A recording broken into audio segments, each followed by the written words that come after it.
listening to the Hey, MFM. See you on the lips. Back attack, dude. Bon voyage! Hey, yo, homies, good. Slide down them big hills, you know what I mean, on the big, nice burgundy snowboard. Welcome to The Bomb Hole, which is presented by the most elite smelling salt company, Run Through a Wall Smelling Salts. Now, today in studio co-hosting, we got Jeremy Jones. What's happening? Not a lot. Really excited to be in here today. We're happy that you're here, Jones. Thank you. And then Silk D on production. How we doing, Silk? Doing great. Love that. And the man of the hour, we got Scotty Lago in studio. What's happening, Scotty? Hey, not much, man. Happy to be here. Thanks for having me, boys. We are psyched that you're in studio. And then for our listeners that don't know who you are, Scotty Lago has done it all in snowboarding. He's an Olympic bronze medalist, a 4-time X Games medalist, a world quarterpipe champion. He's won everything. Filmed with Travis Rice, Danny Cass. Now he's an outdoorsman. I think that's what you call it. And he's a brand owner of Lago Snowboards, a father, and he's pure New Hampshire royalty. Now let's get into it here. Have you hit a smelling salt yet, Scotty? I've done it once years ago, but I'm really excited to kind of pop one off. Let's kick it off with the salt. You just squeeze it, Right. give it a whiff. I'll kick it off here. Oh my God! Wow, Follow him up. we're That's a heavy partying. one. All right, here we go. Oh, nice. That looked good. Oh, yeah. Woo! That's good. How's my eyes? Nice they're- and red and watery. They're watering. Yeah. I got that double. Hey, I went, Good batch. Yeah. and it's kind of like Batch. flashback of like swallowing like pool water, maybe Oh, yeah. getting pool water up your nose. Yep. You know, like kind of like That'll bleach or- happen. It's a great description. Yeah. Like I just had like a flashback. Like, yeah. Could That's be good. I'm ready, dude. Could be good I'm in the duck blind for one of these. Give me a wall, dude. I am gonna. I love it, dude. I want to run it back Still hanging. because the first time I ever saw you was because we're the same age. I was born in '87. Right? Okay. Yeah. 87. 87, Oh, dude, okay, I didn't yep. even know that. Okay. Yeah, and I remember you came to Mount. Oh, just leave you hanging. Yeah. Young. You came to Mount Snow for one of those big air shows, but Well, I stuck it in a bull run. I went into a bull ring. I put each end of the salt in each nose. Then I tried to take a couple breaths, and it almost killed me. So I'm Dude. just recovering. Sorry to didn't- interrupt. it- This it is could great. never This is kill all you. part of it. They're This is great. good. I got one eye just tearing up. This is good. one thing I just want to say: do not do what Jeremy Jones did for legal purposes. We do not condone that for any consumers of Run Through a Wall smelling salts. That's Yes, not how I you're went. supposed I to went do it. rogue. I went rogue outside of contract, 100%. So I remember seeing you for the first time at this Mount Snow Big Air, and it was like a demo, Budweiser Big Air, and you were like the Grom chucking backies on like a 60-foot park kicker or something. What's going on with that? What was that whole scene all about? Yeah, it was a show. It was like a 45-minute show with aerial skiers, right? So there's two big aerial skiers, they call it like the double jump, and then one single jump in the middle, like super, like the jumps on the sides are pretty much a half pipe, pretty much full vert. So we would jump. It would be at night. We would have the landing lit. There would be a huge firework display, and we would draw like pretty big crowds. But I just started doing that when I was a little kid. I would hit the jump in the middle, and it was super fun. I mean, like you're riding with like some insane skiers and some good boarders, and like the landing was like all chopped, right? You would chop it with a shovel, so it'd be kind of like almost like a powder landing. Like an actual aerial kicker. Yep, Ski aerial kicker, aerial and kicker. steep landing, aerial, landing. You were hitting out on a snowboard? Yep. That's buck.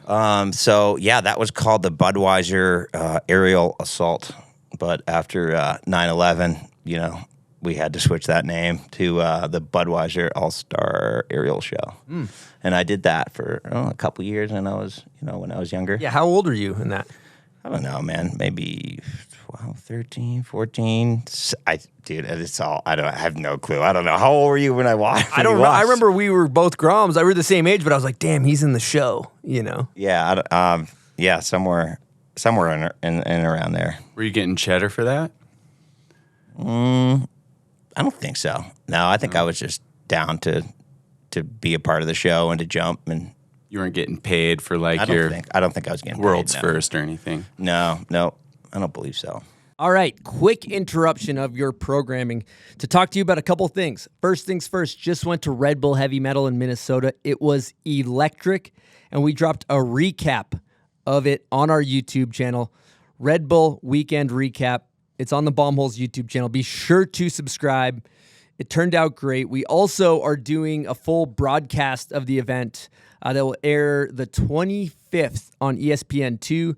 Me and Todd Richards having full verbal diarrhea. It was a great time. We had a blast calling it. Another announcement, we got new sticker packs. I'm a sticker nerd. I collect them. I put them on everything. I got a big box full of stickers. So we have a 33 sticker pack. This thing's bursting at the seams, all redesigned. Check that out at bombhole.com, where you can also find information regarding the Bombhole Cup, which is April 6th and 7th at Brighton. It's our marquee event. It's our Super Bowl. It's the Bombhole Cup. So day one is a bank slalom, all ability levels. There's usually about 400 competitors is where we cap it. 2 courses. Everyone from beginner all the way to pro. There's a class for you, so be sure to sign up before it fills up. We also do day 2 is a park showdown. So we have open class, which is all ability levels competing for product. We have a Grom class. Then we have a pro class, which we always open with the mandatory 900. And then this year we're doing a national anthem, which will be electric. We also have the limo. We're doing a rail over the limo this year, which will be really fun for the pro class. And huge announcement, we're doing a legends class for both the bank slalom and the park showdown. So that's going to be old pros or current pros that are over the age of 40 years old. So we got Kevin Jones confirmed. Been talking to Jeremy Jones, Seth Hewitt, JP Walker. We got Chad Otterstrom. We got all the hitters of our generation that are going to come out of the woodwork and compete, which will be very, very fun to watch. So be sure to check out the Bombhole Cup April 6th and 7th. Still looking into military flyovers. So hopefully we can get a fighter jet to buzz the towers right after the national anthem. We're trying to make this basically the Super Bowl of snowboarding. So be sure to check out Bombhole Cup April 6th and 7th. And now let's get back to the show.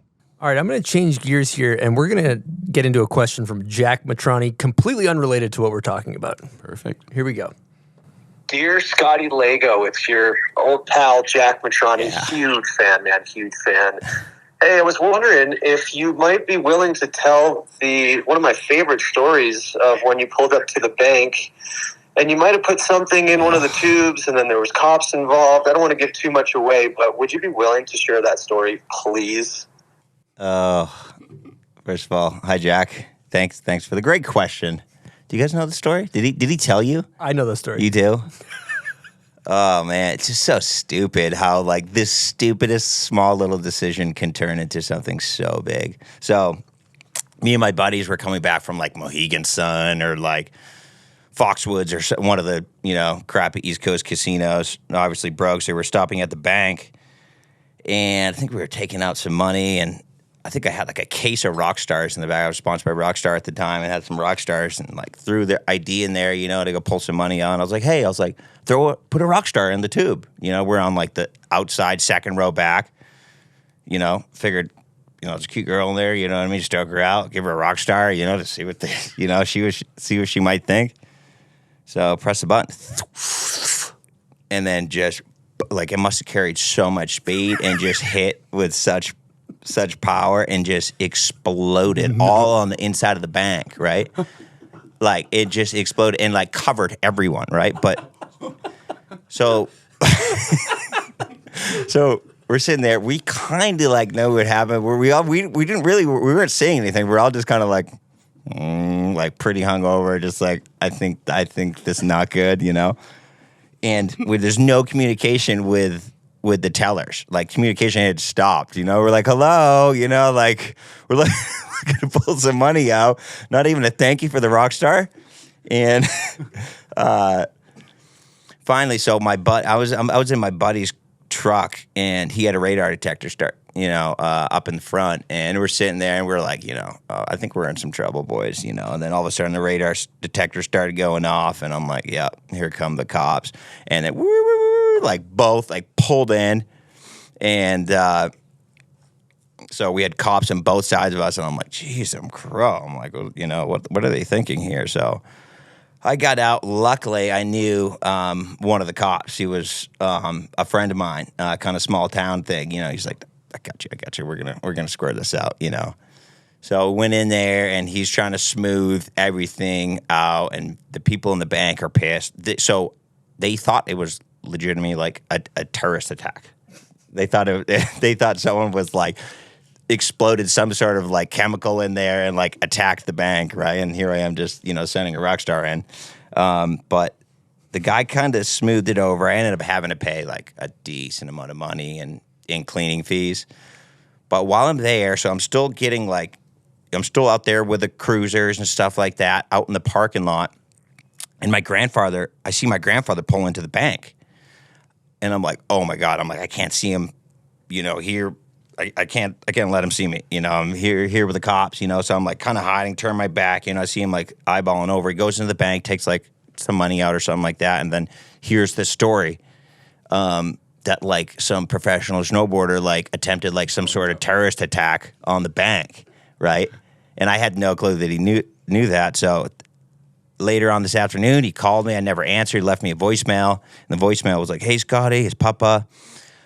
I just had the biggest scare ever. You know, I was just at the bank and some professional snowboarder, there's some sort of terrorist attack on the bank and he attacked the tellers. And I was just so scared. I figured it was you, but so glad to hear that it wasn't you. Like, give me a call back. I love you. And I swear to God, it was just like that. And I'm like, and I have so much respect for my grandfather. He is a legend. I love him. And it was the toughest thing ever to call him and be like, Pop, it was me. I'm not a terrorist, though. I just, you know, had a lapse of judgment and thought it'd be a great idea to give the teller a rock star through the tube. And he was pissed. But you know, he forgave me, you know. So that's kind of the story. Yeah. Legendary. So that rock star went in. Not in the little missile container, just by itself. Yeah, it was the missile. Dude, no, it went in the tube, inside the thing, but So it was in the tube, inside the carrier case. And then I think when it just hit, like, that tube either broke or maybe when it hits, it spins or something like that. I have no clue, but it just, like, boom. I guess the tellers, like, said that when it hit, like, it sounded so loud.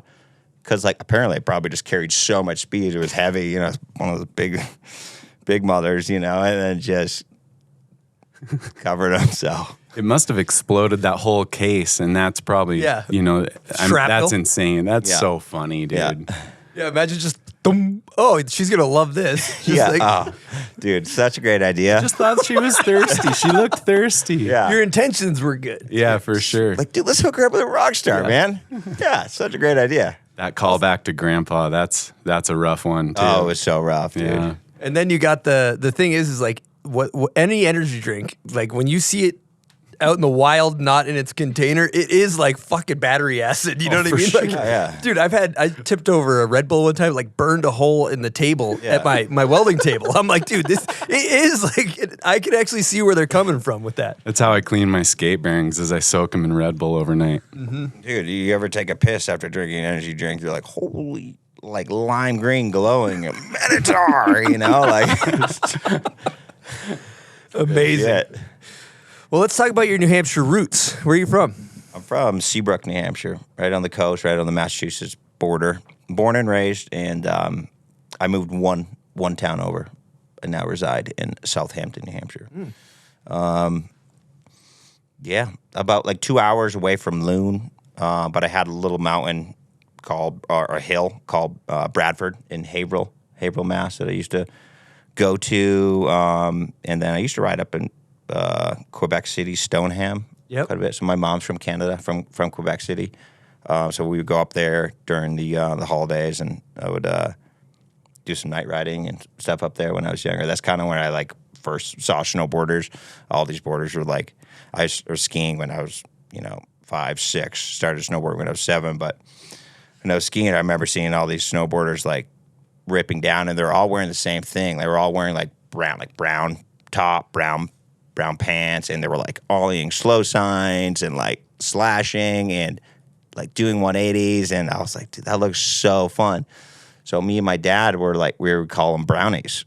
You know, like, oh, here's some brownies right here. You know, like the brownie, like everyone, all the boarders who were really good were wearing the brown, right? So like it was really cool to watch the dudes in browns who were like, oh, here comes the brownies right now. You know, these guys are sick. You know, and they were like ollie aside, do a 180 or whatever. And so I always wanted to be a brownie. You know, and me and my dad was like, that was kind of our thing. Like, oh, the brownies are sick. You know. Did Pops wanted to be a brownie too? Dude, Pops got good. Yep, Pops got good. He was a brownie. I mean, you know, he wasn't like ollieing, you know, over fences and stuff like that, but he could hold his own on the board. So we started riding together, and then even my mom too. My mom actually got insanely good. Like, I'm like, Mom, you're like a 180 away from becoming a professional at the time. You know what I mean? Like, how old is that when your mother started? Would you say, if you could recall? Oh, I remember her like legitimately airing out of the half pipe doing an indie grab. And I was probably like 8. I was probably 8 or 9 or something like that. Maybe 8, 9, or 10 or something like that. Somewhere around there. I don't know how old she was, but I remember like coaching my mom and be like, oh my God, she just did it. Like she just legitimately aired out of the pipe and did like an indie grab. Like, I'm like, that was sick. Yeah, dope. Do you speak French? Because I'm sure your mom speaks French, right? Yeah, she speaks better French than she does English. Unfortunately, she never really taught it to me. She taught my older brother. My older brother can, you know, speak it fluently, understand it, read it, write it. And here I am, you know, just like go to family gatherings, just like, yeah, oui. Did you finish? Good to see you, Uncle. Oui. Yeah. A lot of head nods. Yeah. A lot of head nods. So I mean, I can understand it a little bit here and there, but no, not really. Amazing. Hey, we got a Patreon question from Lane. You want to tee that up, Silk? Yeah, I'm going to shout out all the Patreon members real quick. Thank you guys for all your support. All your support helps us run this thing. So thanks for signing up. We got a question from Lane. Tell the people about Capital Snowboards and what that was all about. Oh, yeah. You said from Lane? Lane-Nack. Oh, yeah. That's awesome. Dude, Lane's my, like, I'll just call him my neighbor. Not really. He's like 30 minutes away, but it's kind of a trip, right? He ended up moving right next to one of my best friends. My best friend's like, dude, he's like, some snowboarder named Lane moved right next to me. And I was like, Lane-Nack? He's like, yeah. I was like, what? No way. So anyways, that's kind of a trip. So Capital Snowboards was a little Grom snowboard company that like my dad and the dude who got me into snowboarding, Scott Millett, kind of took me under his wing. My dad and him like started a little Grom snowboard company because no one out there was making kid snowboards at the time. Like I think like the smallest board I think I could find was like a 127 Nyadecker, which was like over my head, you know, at the time. So we started this company called Capital with a K, and soon went bankrupt. I think like 4 or 5 years later. I don't know. They ran it into the ground. You know. Classic. No, but it was cool, man. It was cool. Now, did you go to conventional high school or were you homeschooled for snowboarding? I was homeschooled. Yeah. Well, I went to middle school, and then I did this online homeschooling thing, but it was made for like parents to kind of be there with you, right? To like work with you, but my parents was working full time, right? So I was like legitimately like grading my own papers, and it was just a very slippery slope, you know. So I wish I had that. Yeah, no, I mean, like I did pretty well. Yeah, I'd have done well. Yeah, I did pretty well. You know, sometimes I was like, you know, you grading your own paper, you're like, oh, like I should have, like I got it wrong. You know what I mean? But like, it's kind of a trick question, so I'm gonna go ahead and say I got that one. You know. But I actually never finished freshman year of high school. I just kind of asked my dad if I could take some time off, asked my dad and my mom if I could take some time off from school, and somehow he's just like, yeah. Like I was like, wanted to take a month off to to snowboard more. And somehow he said, yeah. And then a month turned to 2 months, 3 months. And then I just never went back. I just kind of snowboarded, which is kind of crazy if you think about it. You know, Dropped out as a freshman? Yeah, as a freshman. Well, yeah, I'd never finished freshman year of high school. So still learning to read and write and whatnot. But other than that, We're always learning. yeah. We're always learning. Yeah, I found my way here. You know what I mean? For sure. iPhones nowadays, Yeah, you don't even really need to know how to read. that's the thing, dude. Yeah, you know, read it for me. just type in. I just typed it. Siri, find me bomb hole. Mm-hmm. You know. You just got to learn how to talk. That's about it. I found Yeah. this on the web for Find Me Bomb Hole. Check it out. Okay. Oh, there you go. Now I'm going to be targeted for something else. You're communicating well with your device. All right. My phone just went off. Well, the good news is we actually have we're going to do a spelling bee. So that's actually going to be the rest of the show. We're just going to run through words and see if you can spell them. Oh God! Please do not do that. Stack up the salt in front anything. of you. Everyone wrong is Actually, a salt. yeah. That's You know actually what? a good go. Let's hit That's good, but I'm not making that out of here alive. let's hit run through a wall trivia. Hang on, let's hit that early. Welcome to Run Through a Wall Trivia.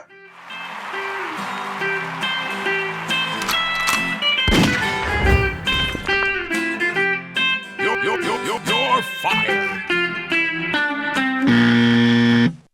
All right, Scotty. So Jones will count you in. You got 5 seconds to answer every one of these questions. Okay. So it's kind of rapid fire. And the idea is if you get it wrong, you do a smelling salt. I'm right into the next question. So you might be Okay. getting barrage. You might not have to So do I'm any. going to get my smelling salts ready. Yeah, and Get we're 'em going ready. to clarify, Just you know, it's case, a so new you won't one. know. A new one every gotta do a time. new You're salt not, every you're not time. just Yeah, I got you. hitting the soggy I got old you. one. Yep. Yeah. Yep. Okay, here we go. First question.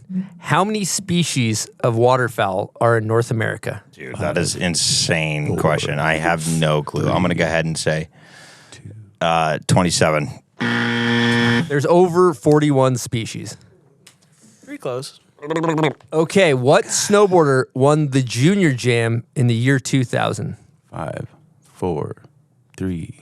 Pat Moore. That's correct. Wow. Nice. Nice work. I'll hit one for that. What snowboarder attended the Junior Jam in 2000 with 2 broken arms?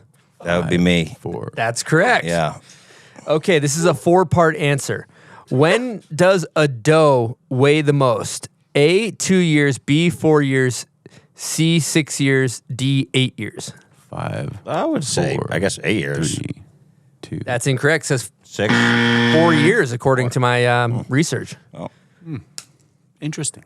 Okay, the New Hampshire license plate reads I got to switch up my live nostrils. free or die.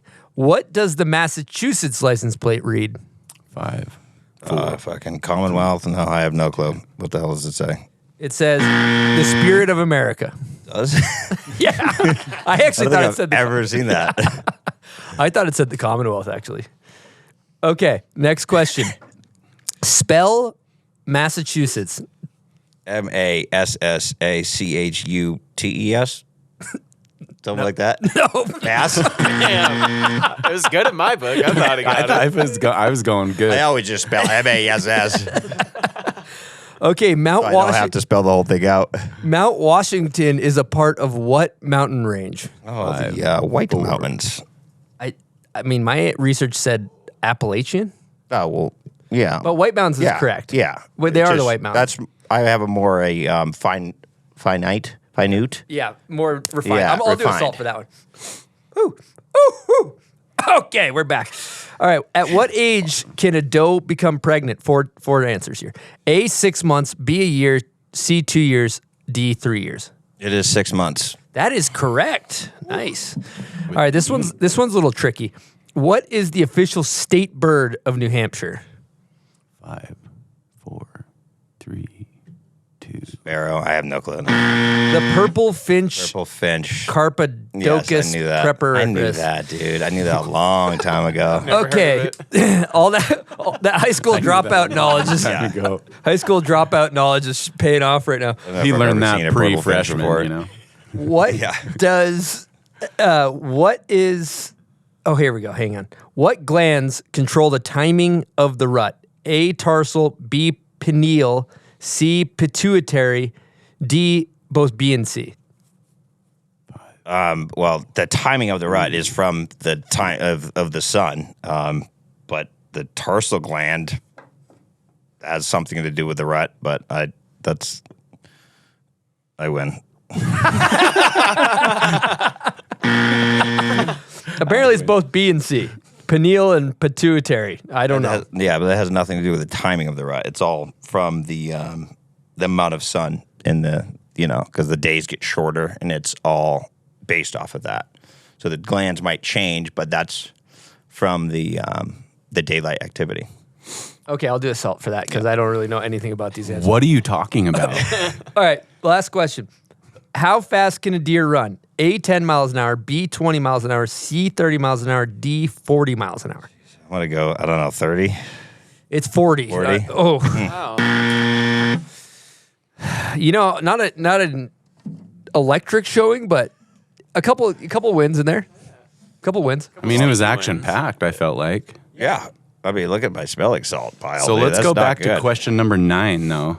What is a rut? What are you talking? Am I talking about a the deer? rut is, or the deer mating season, right? So like when does come into estrus, right? When they can actually be bred, that timing is the same every single year, right? And it's due to the daylight shrinking every day. So it's getting closer and closer. The days are getting darker and darker, right? So it's all off of that. And it's all off. I forget exactly what it's called, but it's off of the daylight, and then their bodies change from there. And Got it. We're going to hit hunting talk later in the show. I got a bunch of stuff around that. But we have so many things to talk about, from Olympics to X Games to filming with Travis to all that stuff. But before we get into that, I'd be interested. Can you team me up with some I need a confident booster after that. Yeah. That was just What was your big break? Like, you had that early, Grom, you rode for Capital, you did the air shows. Is there like a contest or anything that kind of was pivotal in your early career?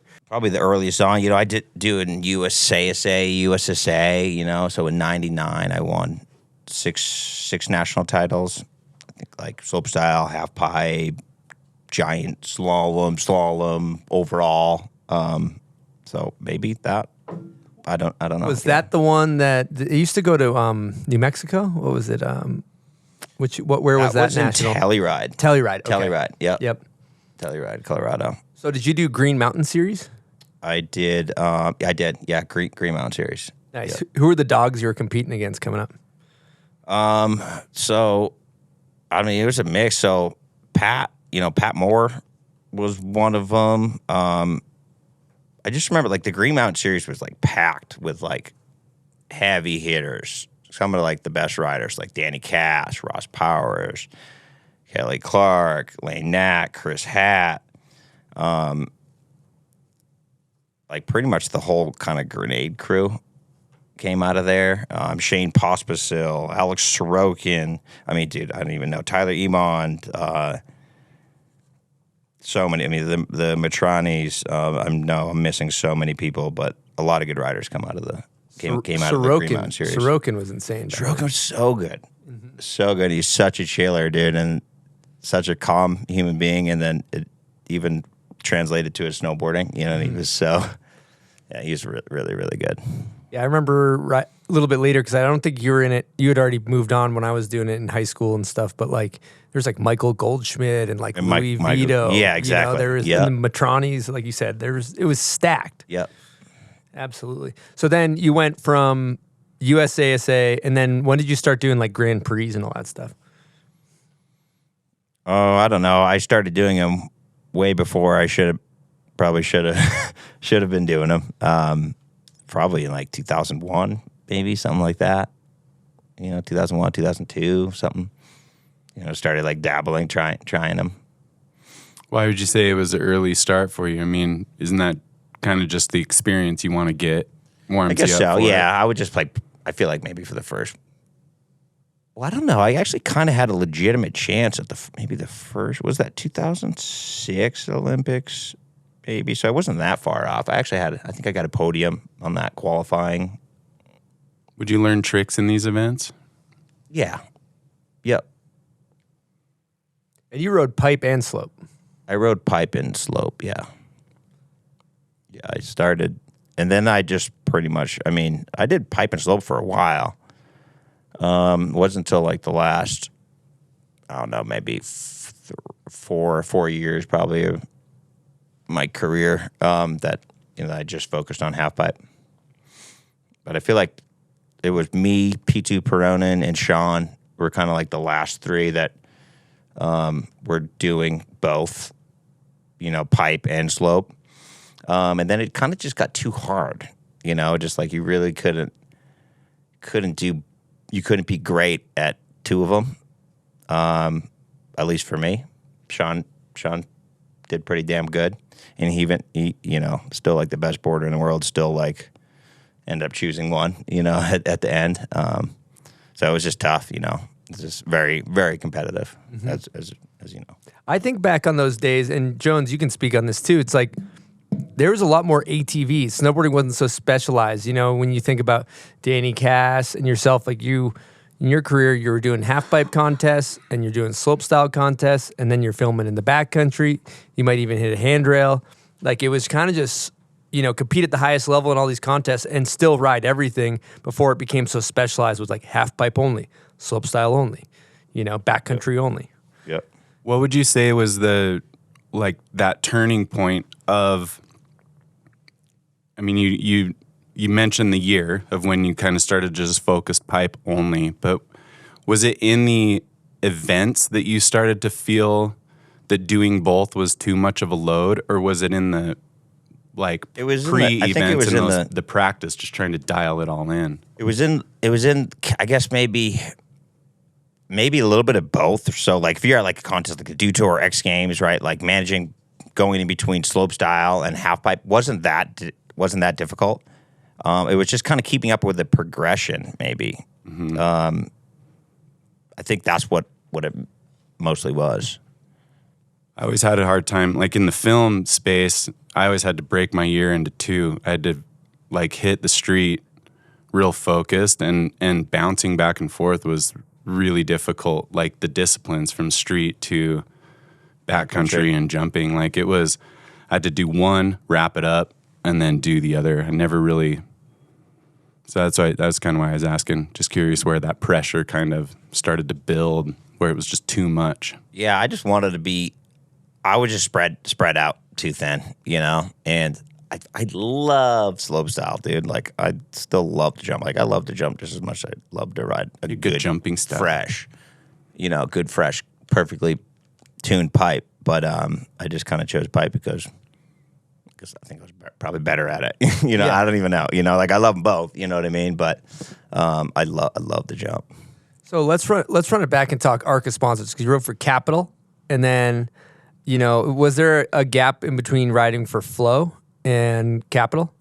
Yeah. So I mean, you know, I didn't ride for Capital. Capital was just like that company that my dad and Scott Millette started. So I guess I did ride for them, you know what I mean? But, you know, thanks, Dad. Thanks, Scott. I rode for Rosignol. Okay. And I was on it when they had a super heavy stack team. I think it was like Andrew Crawford, Travis Rice, Beeman, Jonas Emery, dude, they had all kinds of like rippers, and I was just kind of in the mix. But you know, I went as far as like getting a free board and then crashing on the couch at their Rossi house at Hood. And then so from Rossi, you went to Flow. Yep. Yeah, and that would be interesting. Yeah, how did that deal? Because Muddy wasn't there when you got signed before Muddy became the team manager. Yeah, I think so. Yeah, exactly. Yeah, so Muddy didn't jump on until maybe, I don't know, 2 or 3 years into it. Is this a board binding deal to start? It was a board binding deal to start, yeah. And believe it or not, it's kind of hilarious. I actually had an opportunity for like Forum, which is like, you think like Flow and Forum, right? Like two complete opposite companies, you know what I mean? And like no doubt about it. I mean, like obviously Forum's so sick, you know. Forum, like I think it was the Youngbloods, right? You know, I think I had an opportunity to do that, but just everything worked out just kind of lined up perfectly for flow. So I decided to go with flow, and yeah, I spent a lot of years riding flow, and yeah. All right, let's take a break and talk about one of my favorite brands, Ski-Doo. Now, I just got my 2024 Ski-Doo 850 Turbo. These things are ridiculous. They're so fun, it should be illegal. I'm not even exaggerating. I mean, I took it out the other day, deep day, tons of snow. I couldn't get this thing stuck, even if I tried. Like it's unbelievable what they can go up in deep snow and the way they perform. I'm blown away. So if you're interested in getting a Ski-Doo, check out your local dealership. They got tons of models. They got the 850 or the 850 Turbo is unbelievable. That's what I have. The thing I love about the Ski-Doos is that these days the resorts are getting crowded, right? There's people everywhere, long lift lines. You're jammed up in the parking lot. The great thing about having a snowmobile is you can kind of do it on your own terms. You go to a backcountry trailhead. There's usually not as many people there as a ski resort. And then once you get out there, you can cover so much ground on these machines. You can just be in the middle of nowhere, find some great terrain, and have a blast. So the Ski-Doo snowmobile to snowboard experience is 11 out of 10. Highly recommend. And they make a bunch of great products for your snowmobile to go snowboarding. They have a link system where you can put a board rack on there that carries your snowboard.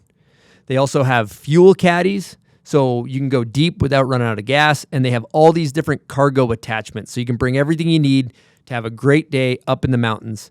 So if you're interested, check out your local dealer and check out the new Ski-Doo 2024 models. They are unbelievable. All right, here we go. Let's talk Master Plan Communications.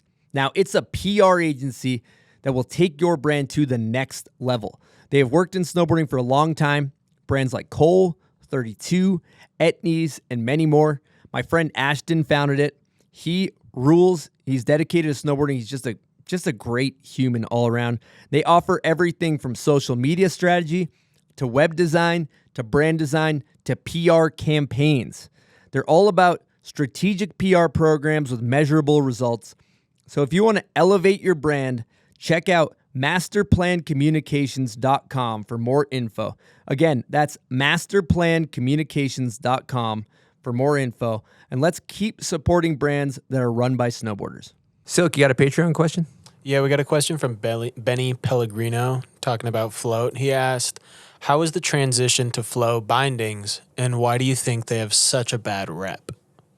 I think the transition from flow bindings was very mellow. I mean, like anything, right? There'll be like a day or two where you'll be like, oh, these are weird. These are, but you get over that like 2-day hump, a day hump, and you're totally fine. It was like transitioning like back out of flow bindings to regular bindings. I was like, oh, this is kind of weird, a little bit like regular bindings are essentially kind of just a little bit less responsive in my eyes, but just they have their pros and cons. But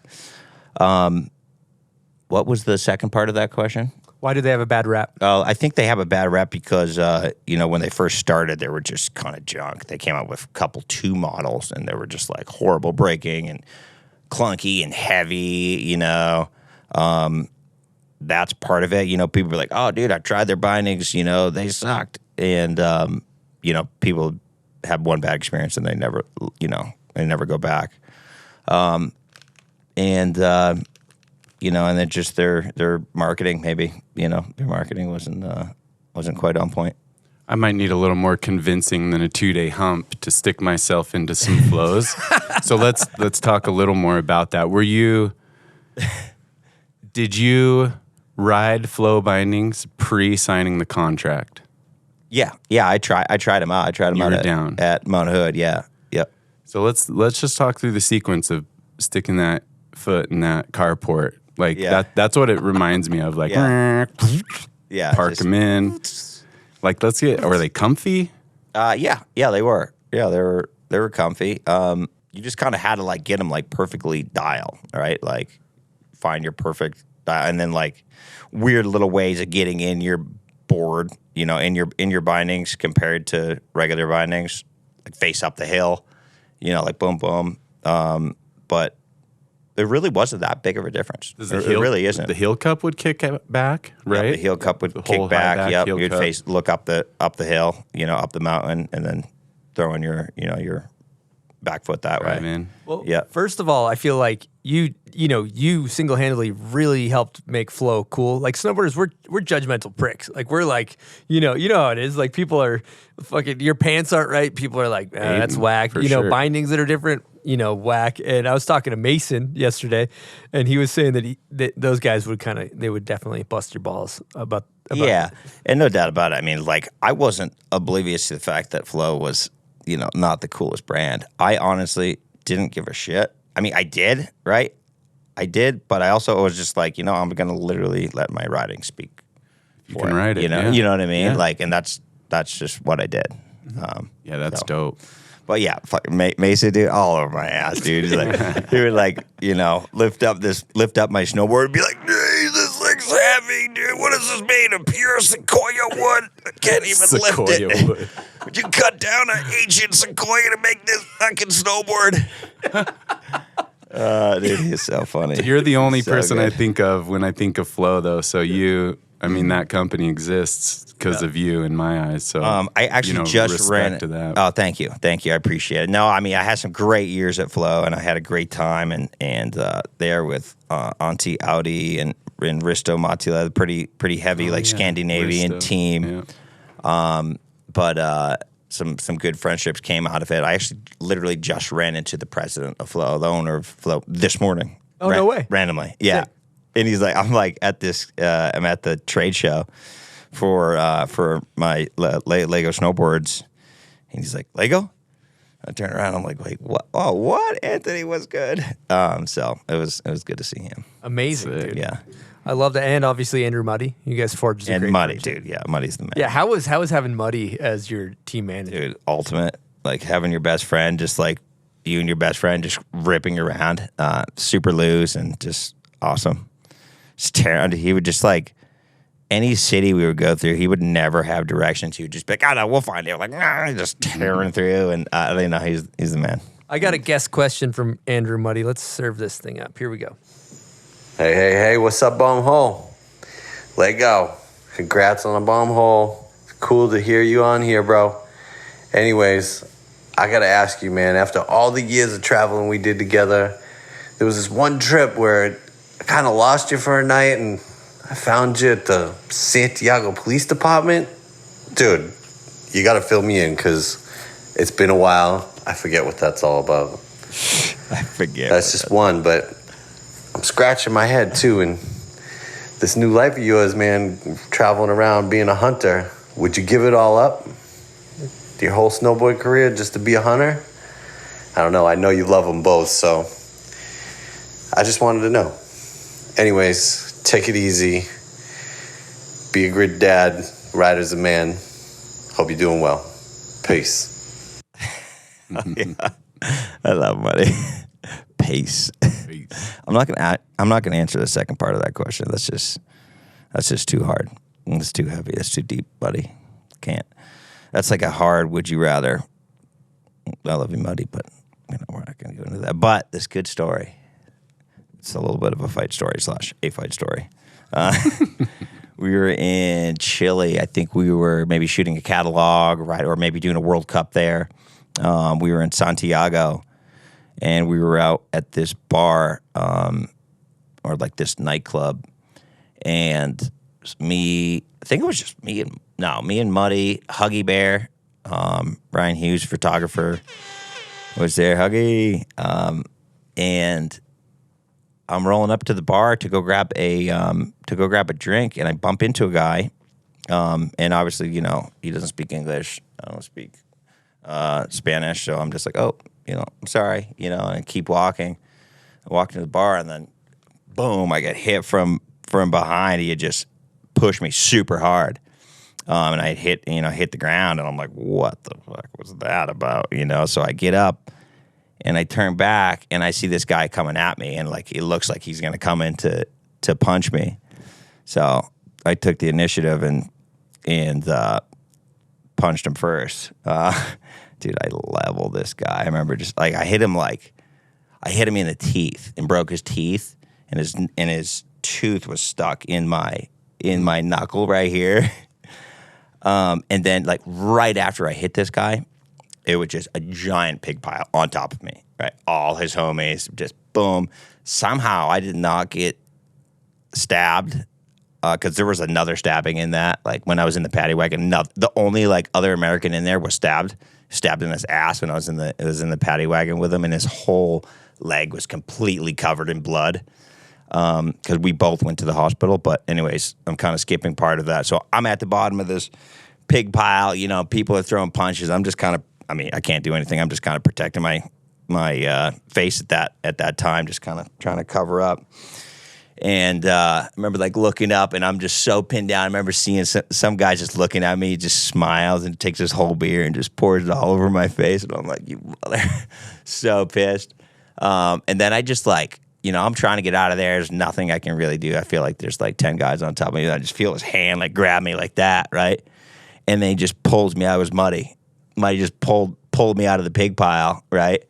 And me and him like both, we snuck outside.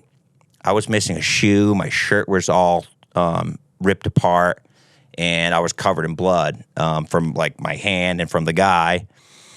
He's like, stay right here. He's like, I'm going to go grab your shoe. He's like, and we'll get the hell out of here, right? So in the process of him going to get my shoe, I'm out front, and I see the cops coming. And I'm like, I'm not sticking around for the cops, you know? So I started running down this side alley. Thought for sure they couldn't see me because I thought I had a pretty good beat on them, you know what I mean? I was like, oh, they're never going to get me. You know, I'm going to pop up over this fence and then hang here for a little bit. Went to go climb up over this fence, and I just feel these two hands grab me, and then there was the cops, and they ripped me down, threw me in handcuffs, threw me in the back of the paddy wagon where I met the only other American that was in the bar who got stabbed. Yeah, like he got stabbed in the ass, and dude, I'm telling you, his whole like right side of his leg was completely drenched in blood. His whole jeans were just completely around. I'm like, dude, you might want to like stop the bleeding, man. Like, you know. But we went to the hospital where I think they had kids essentially training because I got stitched up by like kids. I think it was like kids, you know, just learning how to stitch, you know, like, you know, doing their doctor training. Of course, I tried to, you know, bribe them for him to sneak me out the back door. You know, they said they could, and they pointed to the cop that was waiting right there. Got thrown in jail, spent the night there, and it was just broken English, just trying to explain to like the sergeant essentially that it was like self-defense, you know, and I was like, wasn't starting anything, you know, like I was protecting myself. The guy was coming at me. He started it. The guy could barely understand what I was saying, but he's like, we don't even know what happened in there. He's like, we were going to a different call and saw you running. So we don't know why you were running. And then you were covered in blood and, you know, missing shoes and stuff like that. So we just figured we would arrest you. And I was like, oh, okay. You think you can let me out? So anyways, he did. He let me out and was like, all right, call the taxi. The taxi driver picked me up. He's like, man, you are lucky. He's like, you don't want to F around this part of town. You know, he's like, you're lucky you didn't like get killed, you know. I was like, word. So Muddy was passed out still, went back to the hotel room, and that was that.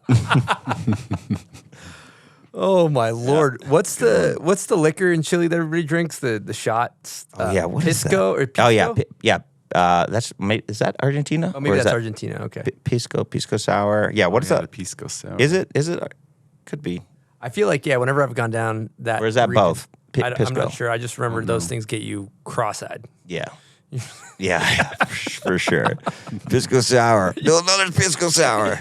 Amazing. All right. Well, we got some good 2 arrest stories down the in the hopper already. We're rolling on this podcast. It's nice. Yeah. Getting back to some snowboarding, I heard you were invited to be an extra in White Air the movie.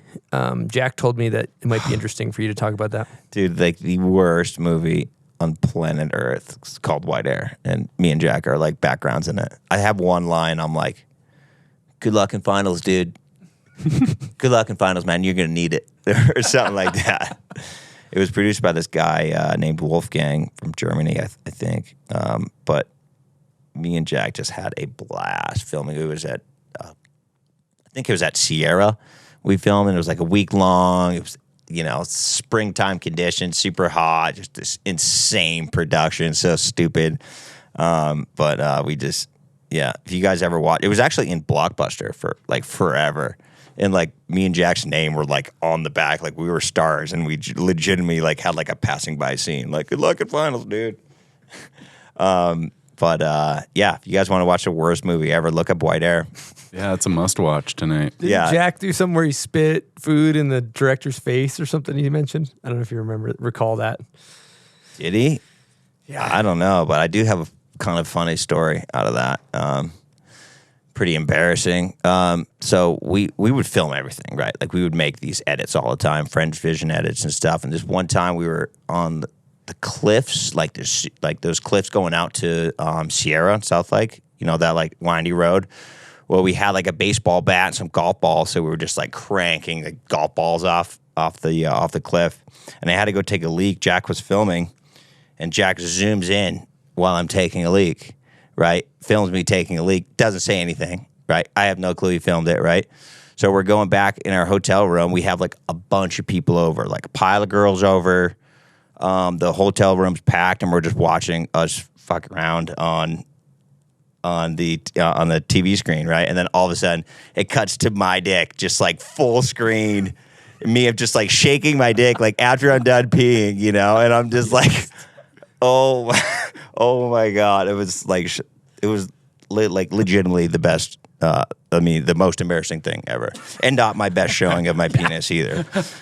So it was quite embarrassing. Yeah, that's not fresh out of the sauna right there. That's like cold temps probably. Yeah, it was like cold temps. It was not a good look. A little bit of shrinkage. Yeah, that's a classic scenario. What about, I heard the first super park in Breck, you went with like Mason and E-Jack, and you guys got into Chad O's bar when you guys were kids? Oh, yeah. Chad's the man. Yeah, Chad, he had a bar, I don't know, for how many years. Yeah, handful. Yeah, a handful of years, and we somehow snuck in. I don't know how old we were. Definitely under the drinking age, but we were drinking in there, and the cops came in, and we're just like, I don't know, kind of like busted the bar up. I'm not sure if there was fights or whatever. Rumor got out that there's some underage drinking. I'm not really sure. But I remember Chad like grabbed me. He's like, "You're good." And he like hid me in like one of the bathroom stalls until the whole scene got out, and then I always thought he was just the man for that, dude. Just like took one on that, like he just laid it out there for me, didn't even know me that well, instead of like kicking me out, he like hid me like inside his bar. And I always had a lot of respect for him. I'm like, dude, Chad, you're the man. I mean, he is the man for multiple reasons, but yes, that is one of them as well. 100%. Yeah, that's dope. Chopper's goated. When you'd ask him, why'd you shut down the bar? He'd always be like, too many free drinks. Good reason. Yeah. That's go out like a champion, Yeah. Why'd we shut down? All my friends were getting shit-faced. Yeah, that's hilarious. Legendary. Okay, so then let's talk contests, because you're also world quarter pipe champion. Yeah. Mm-hmm. What year was that? Where was that in your career? That was early, right? I was young, real young. I think I was maybe 16. Oh, okay. 16, yeah. I mean, Pat Bridges, World Quarter Pipe Championship, not exactly like, doesn't quite live up to its title, but World Quarter Pipe Champion, dude, you're looking at him, dude, right here, dude. Hey, don't even do that. It's prestigious. It is. It's prestigious. No, I'm stoked on it. It was cool. So I got to, we got to go on like, the winner got to go on like a trip all around Europe to do like, tour indoor ski domes, snowboard domes, and we kind of ripped around all over the place with Red Bull, and it was super fun. It was like you had to run the gauntlet, man. Like legitimately, there was a fire pit, and people were hucking beers at you, so you would like rally through the fire pit, and like cover your face, hopefully no one threw like a 30 rack at your leg, But it was just mayhem, and it was awesome, and it's just very, very New Hampshire New Hampshire S at that time. It was rad. That's like a pinnacle East Coast contest, like real prestigious. Yeah, like just you. I mean, the other names, Shane Flood did really well right before you. You got a couple wins. Yeah, Flood's. And then nobody won after you for like 10 years because they didn't have it, right? So you're kind of your longest running world quarterpipe champion. Yeah, dude, I went for a good streak there. Yeah, it was good. I think Bodie broke your streak actually. Oh yeah. Yep. When they brought it back, which I hate to say, the original ones, I don't think there was anything close. Like those ones were just lawless. Yeah, they were pretty. I think the Bonnie at pretty the ruthless event is kind of a must-have. Mm-hmm. We need to bring that back. And I remember watching like a Tom Gills trick tip. I'm pretty sure it was at World Quarters of how to take a piss in the snow, and the bonus of like an Eastern Edge video or something like that. And he's like, when you're at a crowded event and he like digs a hole with his boot in the snow and then just lays down on his stomach and takes a piss in a crowd of people. Just do you remember that? Those like are beach style. Mm-hmm. Yeah. Yeah. Yep. Have you done that at the beach? Yeah. Oh, really? That's I never thought about that. Yeah, yeah. Just dig a little hole, you know what I mean? Then just lay over and. Damn. Oh yeah. We're learning stuff. I mean, you can just go in the water too, but you know. Yeah. Why not? Why not the sand? Yeah. Feel like I should lazy, know roll that. over. Yeah. I mean, I used to take dumps on the beach now. So. Okay, let's talk CBDayz. Now, CBDayz is a wellness company crafting recovery products for athletes made with CBD, a compound from the hemp plant known for reducing inflammation. It was founded by snowboarders DCP and Frank Bourgeois in March of 2020. They developed a unique anti-inflammatory tropical called the OG Muscle Gel. This unique blend of 24 essential oils is designed to be fast absorbed by the skin and deliver the relief from CBD within minutes. This gel has built a reputation for speeding up your recovery time. The best feedback comes from post-surgery trauma, ligaments, muscular inflammation, and arthritis. Now, CBDayz products are endorsed and used daily by many legends and upcoming riders, like Kurt Wastel, Bjorn Linus, Pat Fava, Ryan Paul, and many more, and even myself too. I love it. Their mission is to help the snowboard community getting after it by offering 100% natural and effective recovery solutions. You can find CBDayz at your local shops such as Wave Rave, Darkside, Underground Snowboards, Snowshed New York, and other premium retailers who care about your health. If you have lingering injuries right now and love to try CBDayz product, you can hop on CBDayz.com and score a 30% discount by using code BOMBHOLE30 and start addressing your pain right now. Just head on over to CBDayz.com and enter promo code BOMBHOLE30 to put your hands on the famous OG Muscle Gel, tinctures, and other awesome CBD recovery products. All right, let's take a break and talk about one of my favorite places, Mammoth Mountain. Now, they got over 140 features in their Unbound terrain parks. They got some of the best park builders on earth. They got 10 parks, 100 plus rails, 40 plus jumps at any time, and a mini pipe, a mega pipe, which is 22 feet, and countless transition features. Now let's talk Main Park. Now that's where I love to ride. I was just there earlier this winter. The jumps are incredible. You're talking good takeoffs, good landings. It makes you feel like you're a better snowboarder than you are. Some of the best snowboarders in the world have really sharpened their teeth there, like Dusty Hendrickson, Judd Henkes. A lot of the best half-pipe riders train there in the world to ride their super pipe. They got South Park, which is really fun and flowy. You got Forest Trail. That's a good warm-up. Some smaller features. You might catch some old heads in there. You might catch Todd Richards banging him over the head with a Cab 5. You never know. And then the mountain itself is incredible. If you catch it on a powder day and you know where to go, you can get rowdy. And then if you just want to rip groomers, you got yourself a nice directional board and you want to lay down some carbs, it's a great place. They got beginner parks. They got intermediate parks. Mammoth Mountain has a ton of terrain for any ability level. Great place to go if you want to have a vacation and get into some snowboarding. So highly recommend Mammoth Mountain. If you're looking for a vacation, check it out. All right, let's get into some contest talk here. You had a pretty long run of like contest, great results for a number of years. And I didn't even know this, but one of the U.S. Opens, you won a car. You got like What did you get? You get one of those Volvos? Yeah, I got a Volvo XC60. I still got it. Sick. No way. 250,000 on it. Still going strong.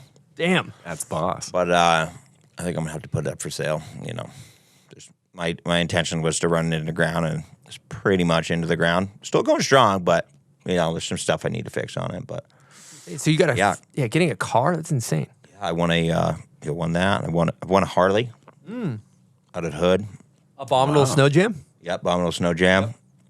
I won a truck out in Japan, but I couldn't take it home, so it was 50,000, which I was happy to take that as well. Heck yeah. That ain't bad. How'd you bring that 50,000 back? Just brought it back. Cash? Yeah. Stuffed it in boots? And then I just went packed right up? to, I was riding for Smith at the time, and we were doing a photo shoot up at Smiley Creek in outside of Ketchum. And I had like $50,000 in cash with me. You know, we're staying in this little shack. I'm like, dude, I need to go old school. I need to like bury this thing. You know, like I didn't trust anyone. You know, so I just kind of found like a little secret spot to stash it in the cabin when we were out filming and stuff. But yeah. Is that when you did? I was watching all your footage, man. I was looking at backcountry clips, dude. Some shit that still I don't even know has been done, like switch double back rodeo 1080. Didn't you do that at Smiley Creek? Yep. Dude, insane. I don't think anybody's done that since. And that was like over 10 years ago, right? That's the one that I tried to do and I broke my jaw. Yeah. Yep. I did it once at Smiley Creek, and then I'm like, oh, on Jawbreaker. I guess they're calling it Jawbreaker now. I haven't been back, but I would totally hit that jump again. That jump was awesome. But that's what I was going for after I landed front double 10. And then I'm like, oh, I definitely got switched double back rodeo 10, you know. And if you look at the footage, I was pretty damn close. You landed in a hole. Landed in a bomb hole. Yes. Landed in a fucking bomb hole, dude. Straight down and I the just tube. never saw it. You know, I just never saw the bomb hole. So And that thing was a jacker. So you like dropped out of the sky in that hole. but I love jumps like that. I love jumps that shoot you straight up and straight down. Because usually the ragdolls aren't as bad. You know, as long as you're not hitting the, you know, like I hate like missile skimmers, you know. I love the jumps that you just super floaty. So that was a dream jump for me. Instead of a high speed Tommy, more of a knee to the face kind of jump. Yeah, exactly. I'm kind of the knee to the face type guy. Well, let's talk about that. So you got to film with Travis Rice. You got the call. I know we're jumping ahead in no chronological order, but if we're speaking of Jawbreaker, you went and filmed with him for Art of Flight. Were you in Community Project the year before too, or no? Just start with Art of Flight. No, I started with no. There was what the hell? We're missing one. That's it. That's all. That's it. That's all. Yes, This is that your was the first video one. part. Yeah, that's it. That's all. No, I'd filmed a little bit here and there before. I'd done maybe with Transworld, I think before then. Maybe the Bondage was before then. I can't remember too. the order. I think you're right. Yeah. But yeah, we filmed that a little bit for That's It, That's All out in New Zealand. I got some clips, and then the Art of Flight. Mm-hmm.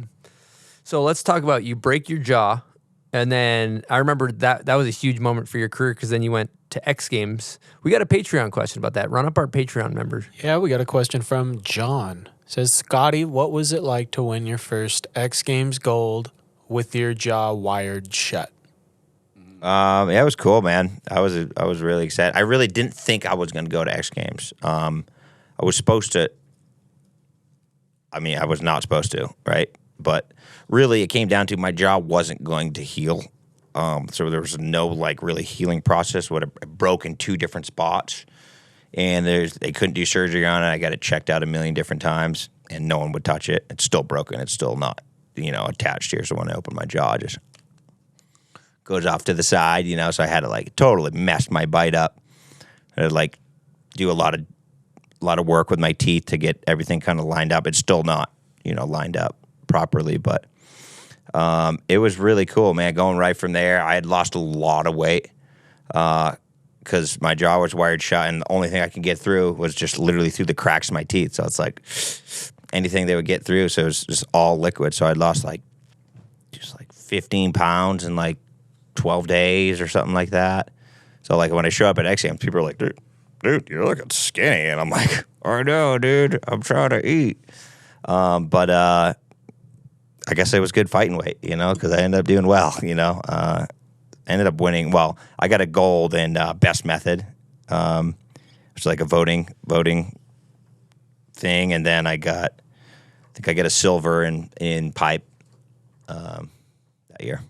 Amazing. Yeah, it was cool, man. But it was kind of like everyone, they really weren't sure if they were going to let me do it or not because it was a pretty dangerous situation. If I were to ever hit my head and I had to throw up or something like that, sometimes that happens. Like if you ever hit your head, you have to vomit, right? I could I could essentially drown on my own. I could throw up, so they had to have someone like at the top of the pipe and the bottom of the pipe, wherever I was, like with wire cutters in case, I needed to throw up. They would just be there ready to chop away at it. So, kind of weird. A couple things on the performance actually makes some sense to me with it wired shut. The weight's crazy because that's an adjustment that your body has to make. But when you're wired shut like that, it's basically like having a mouth guard in and your jaw's really aligned and in its proper place. You have so many nerves running through there. So your body and your performance physically probably was matching up pretty good when you were wired shut, which is kind of rad. Yeah. What was the other part of that? The throw up part. So there's not like a quick release for yourself. Like if you start throwing up in the middle of the night, you can't quick release that. Did you carry around wire cutters? I didn't, no, because I just really wasn't worried about it. I don't know, I don't know why I wasn't worried, or maybe I would just find something in It must in a have been pinch. for like 6 weeks or something. You were wired up. Yeah, so I actually knew it wasn't for that long because initially I got wired up and they're like, we're going to let this thing heal. But really, there was nothing to heal. It was just too far separated. So they're like, there's no point. If you're not going to get surgery, there's no point to have your jaw wired shut because the bones aren't touching. They're not going to heal anyway. So I had it wired shut for not that long. I don't even know. Maybe 2 weeks, 2.5 weeks or something like that. So I heard a funny story that you were messing with somebody interviewing you and you pretended you couldn't talk. Oh, yeah. Yeah. They asked me a question and I was just like, Scotty, what do you think of the course out there today? I was like, it's just pretty good. There's a little one down there. And a good competition, though. Next game, gotta throw your shit down. And the interviewer is just like, okay, and then I'm like, oh no, I'm just messing with you. You can talk pretty well. I well. was like, I'm just messing with you. I can actually speak pretty good. That's legendary. Good. Now going back to Art of Flight, you're a maniac.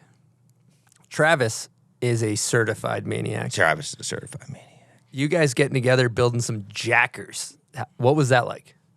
Well, just filming with Travis was always absolutely terrifying because. Not for the jumps. I was down for the jumps. Absolutely. I knew where I was taking off and I knew where I was landing, right? As far as backcountry lines and stuff like that, and scoping it from the helicopter and be you get 1 second to look at it and be like, all right, that looks good. All right. We're going to drop you off right there. And sometimes the chopper would drop me off and I'd be like, dude, I don't even know where. Am I going down the north side or the south side?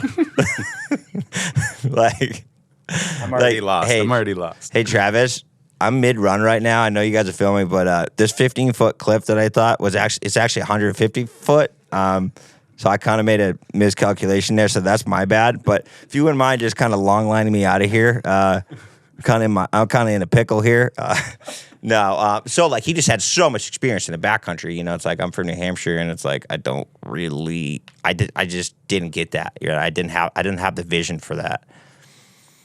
Who's he's amazing at finding the hits and how everything flows. But I think maybe one of the most impressive people that I ever rode was Nicholas Müller. And watching him work in the backcountry, I'm just dude, blown away, man. He's so good. He's so good. Obviously Travis is so good too. But I think two of the greats. But watching him pick this stuff apart, and I would be looking at a face for 5 minutes and be so is Müller, and we're like, Müller, what are you seeing, dude? You got anything for me? And he'd be like, yeah, man, I would go do that, and I was like, oh, okay, yeah, that's a great idea. Thank you, man. Do you mind? Can I go? I can go do that. That's cool. So he's just impressive. He's just and he's just unbelievable. But So is this the first kind of experience into? I mean, you'd filmed a couple little video parts, and then you're hitting into these Travis films, and that's like, I mean, full exposure. So is this kind of the entrance into that space and kind of seeing it? Not really. No, I've been like in the backcountry for, I've had some experience, but just not to their level, right? Sure, Not to like the Travis Rice, Müller, like that's their, it's like Rice grew up in Jackson Hole, you know what I mean? Surrounded by the big mountains, just not on that level at all, not being able to see what they're seeing. And we're just totally on two different wavelengths, And so, like, he would be like, all right, dude, like, Lago, you seeing that? Like, and I'm just like, no, dude, like, I'm not, like, help me out, I need you to, like, literally draw it out, So that was, like, challenging for me, just the visual aspect of, like, picking the lines and stuff like that. But I'd had experience in the backcountry and knew how to ride powder. Wasn't really good at making lines look good at all. That's why you'll see 0 lines in all my footage. But yeah. Yeah, that makes sense. I mean, park can prepare. If you had a million park jumps and you ride slopestyle, you put these park guys on a wedge, like anybody, your air awareness, your fundamentals, you guys are good, but there's nothing that really prepares you for a big mountain line. Like you can't just, you experience, that's it. Totally. Yeah, I think you just need experience, I look back at some of my stuff, I'm just like, dude, I wish I could redo that, Like, why am I riding down? Like, why are my arms out here? You know what I mean? Like, you think that looks good, man?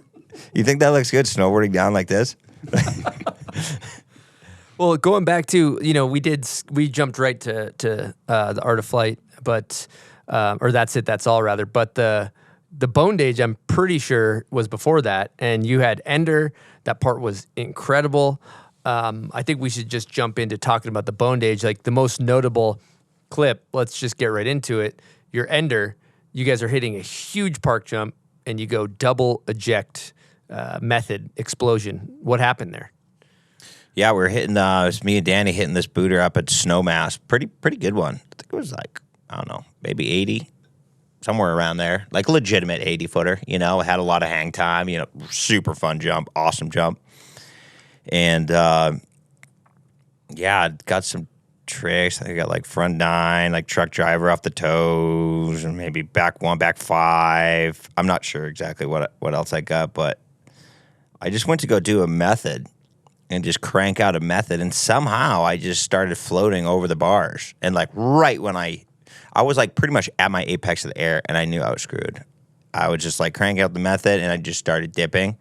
And I'm like, oh boy, I am in trouble, And I was just trying to get out of it, just catting super hard. And right when I landed, it was the nose of my board that just stuck right in the ground. It just, boom, stuck in and just planted. And that board did not move, and my body kept going and just ripped my bindings right off my board, And I just slammed pretty hard, knocked the wind out of myself, was just, smashed my head. Thank God it was like a soft landing. And then my board just like takes off down past me, and I was so confused, dude, because it never fallen on my snowboard where my legs are just free and floating. So I'm like, did I break both my legs? Like, what's going on? You know what I mean? Like, it was the weirdest feeling. Like, all of a sudden, like, your legs are just, like, not on a snowboard. You're like, what just happened? So I just ripped the inserts, like, out of the board. Like, the boards are great. Nothing about the board. Just literally just the impact. Just the impact. Still had the bindings attached to my feet, and the board would just flying down the mountain. We like tracked it like later on the day. Like it went down like a half mile, like quarter mile down. We found it like piled up in the woods, but. And then you're just walking around in bindings. Yeah, I'm just like just keep these on for the night. I guess it's done. I guess I'm done, guys. And so it was the actual inserts pulled from the core. Yeah, the inserts pulled. So they're still attached. So you have little cleats on there. Dude, that's actually probably the best case scenario, because if your feet were still attached, that probably your body would have taken that instead of the board. Yeah, you probably had dislocated your hip. Yeah, as well. I mean, it worked out pretty darn good. I mean, like I was fine, So And then that whole year you filmed with another goat, Danny Cass, Bondage, insane video part, Ender. How was cruising around with Danny that year? Dude, it's just hilarious, man. He's just such a dude. He's such a good rider. And I remember Danny throwing on like a grenade sticker on some guy's like raft. He had like 1 million stickers on there, and this guy comes out and just rips Danny up and down, just like, you punk, you're never gonna turn out to be anything, you fucking loser, and Danny just sitting there, just like, and like, I'm like, dude, you're talking to it, like what, 3-time Olympian, you know what I mean? Like successful business owner, like, and he didn't chirp back. It was just like, sorry, man, I thought that was pretty cool, but, yeah, dude, Danny's just a boss, and he's always been a big role model for me growing up, and I think for a lot of riders. Yeah. And you guys both did the pipe contest together too. Seems like you guys in the same time frame, right? Yep. And he was just there was a point where no one could touch Danny. I think it was like for sure 1 year he went, I think, undefeated. But it was like 2-3 years where just no one could touch him, just steamrolling everyone, and it was sick. I'd love to talk about your pipe run philosophy, kind of, because if you look, from my perspective, you had the front 9 nose, which is like your signature staple, and you were known for, to me, just like going huge. Some of the riders were going a little smaller, but doing maybe more technical tricks. What was your approach to putting together a pipe run? Question. I don't know, man. I just wanted to do the stuff that was fun, and that I think just going big is just sick. I don't know. It was always just rad for me, so I was stoked on going big. Like, it was never obviously you got to kind of play to like what the judges want to see, right? Like, believe it or not, like the nose grab was kind of one of those things. It's like I was out in South Bay doing a World Cup, and qualifiers, I had done this run, and like I think I'd done front 10 melon grab, and then like at the end I'd done front 9 melon, right? And then like I'd qualified, but I got knocked pretty hard for grabbing melon twice, obviously, right? The judge was like, dude, just do another grab, and I was like, for sure.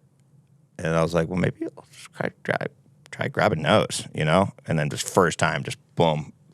Grab nose. I'm like, it just totally switched the whole way I did a 9. I was like, that was super fun and felt really cool.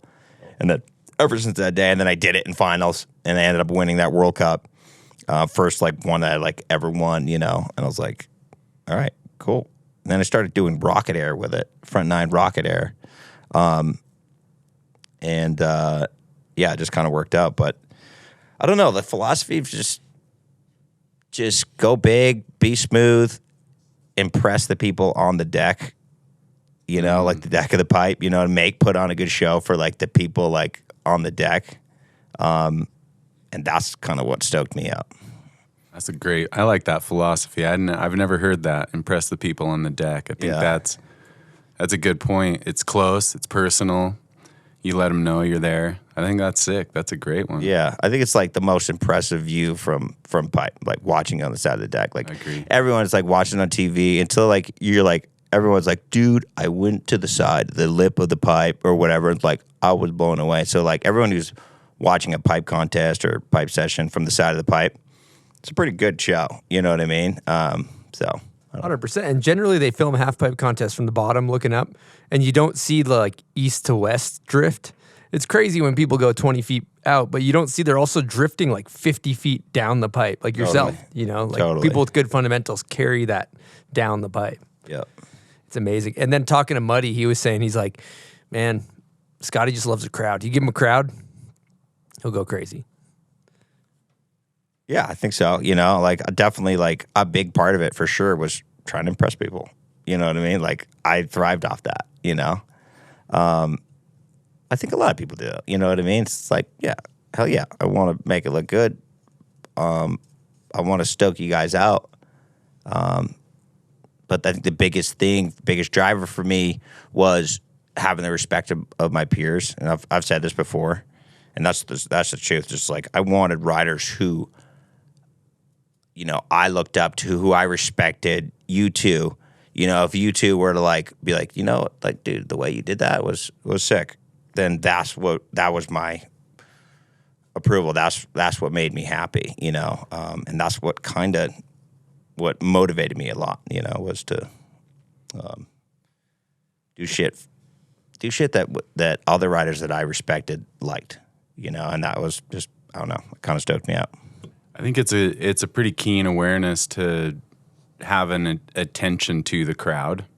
Like, especially back then in the era of snowboarding, it was pretty, you know, clicky and cruise, and also pretty self-based. And so you were there for you most of the time. They invited you. It was like the you show, you know, to some extent in just attitude. But to have that, I guess, perspective of the fans viewing and putting on a show for them, I think is probably pretty unique for that time era. I think nowadays it's more and more discussed and applied, but yeah, I think you're a little bit ahead of your thinking, you know, back then. I think that's rad.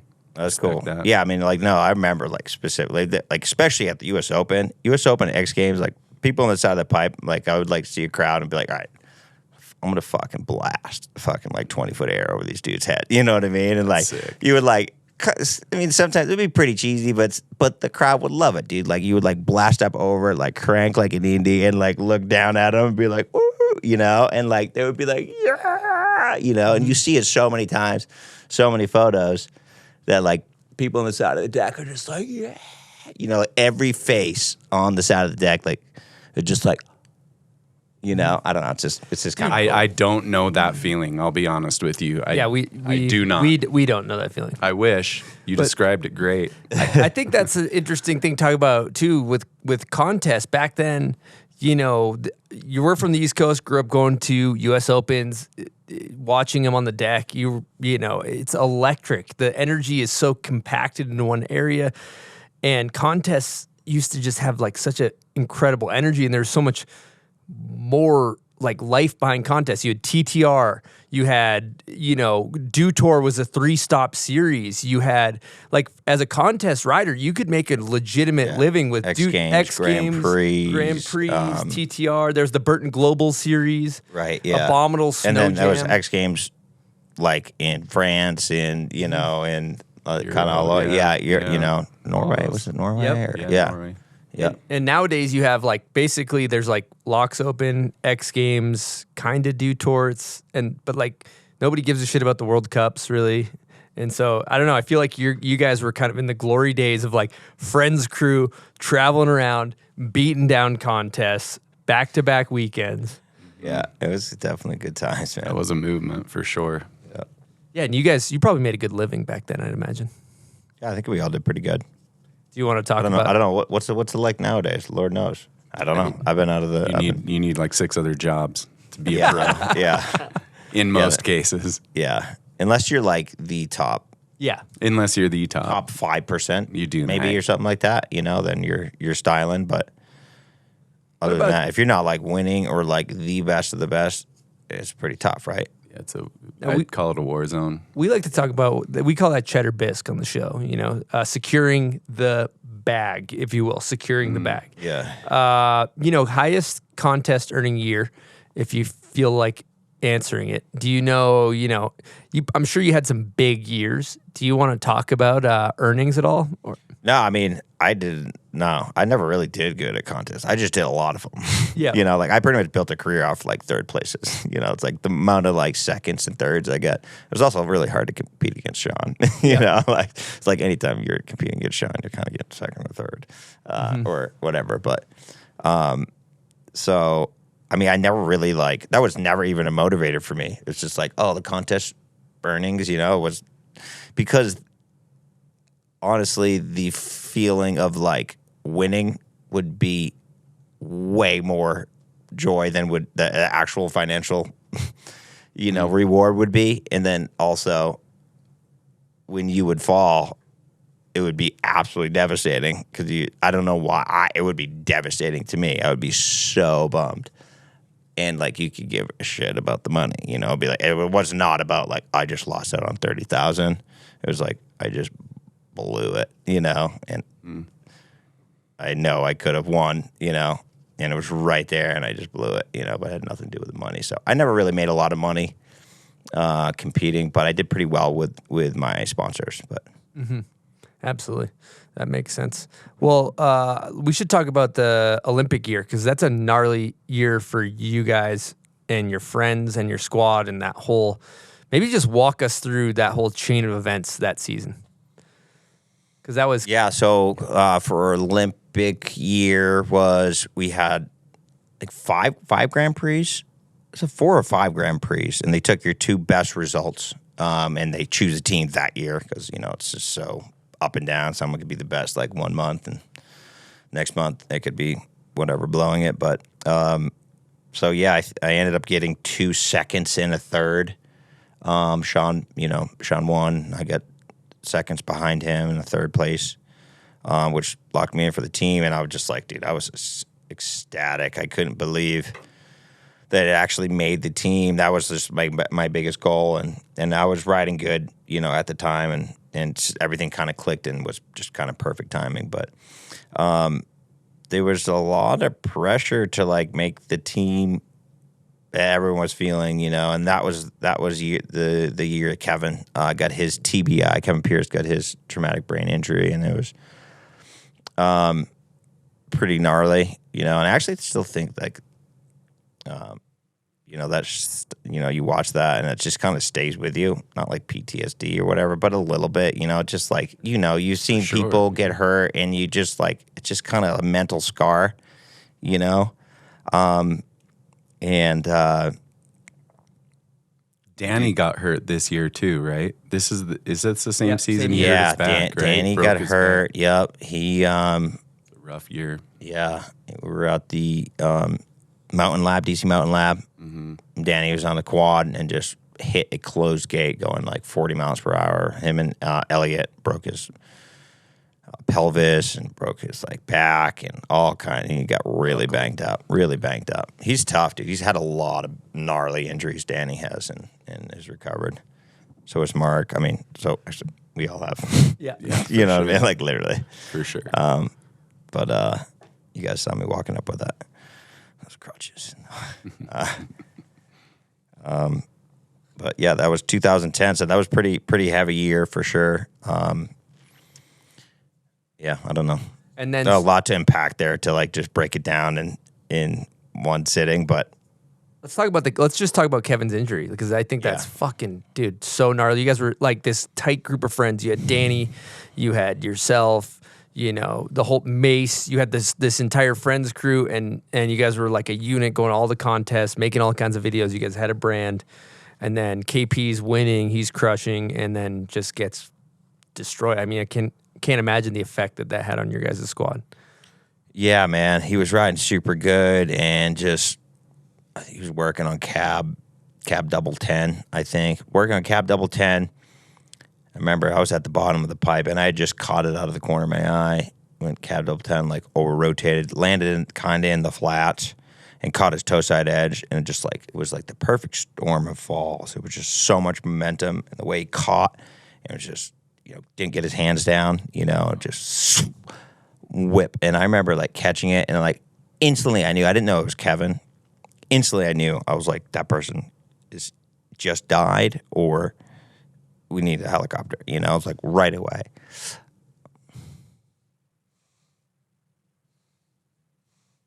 I just instantly knew that I didn't know it was Kevin. I knew that, you know, he was in a lot of trouble, you know, and I like, looked at the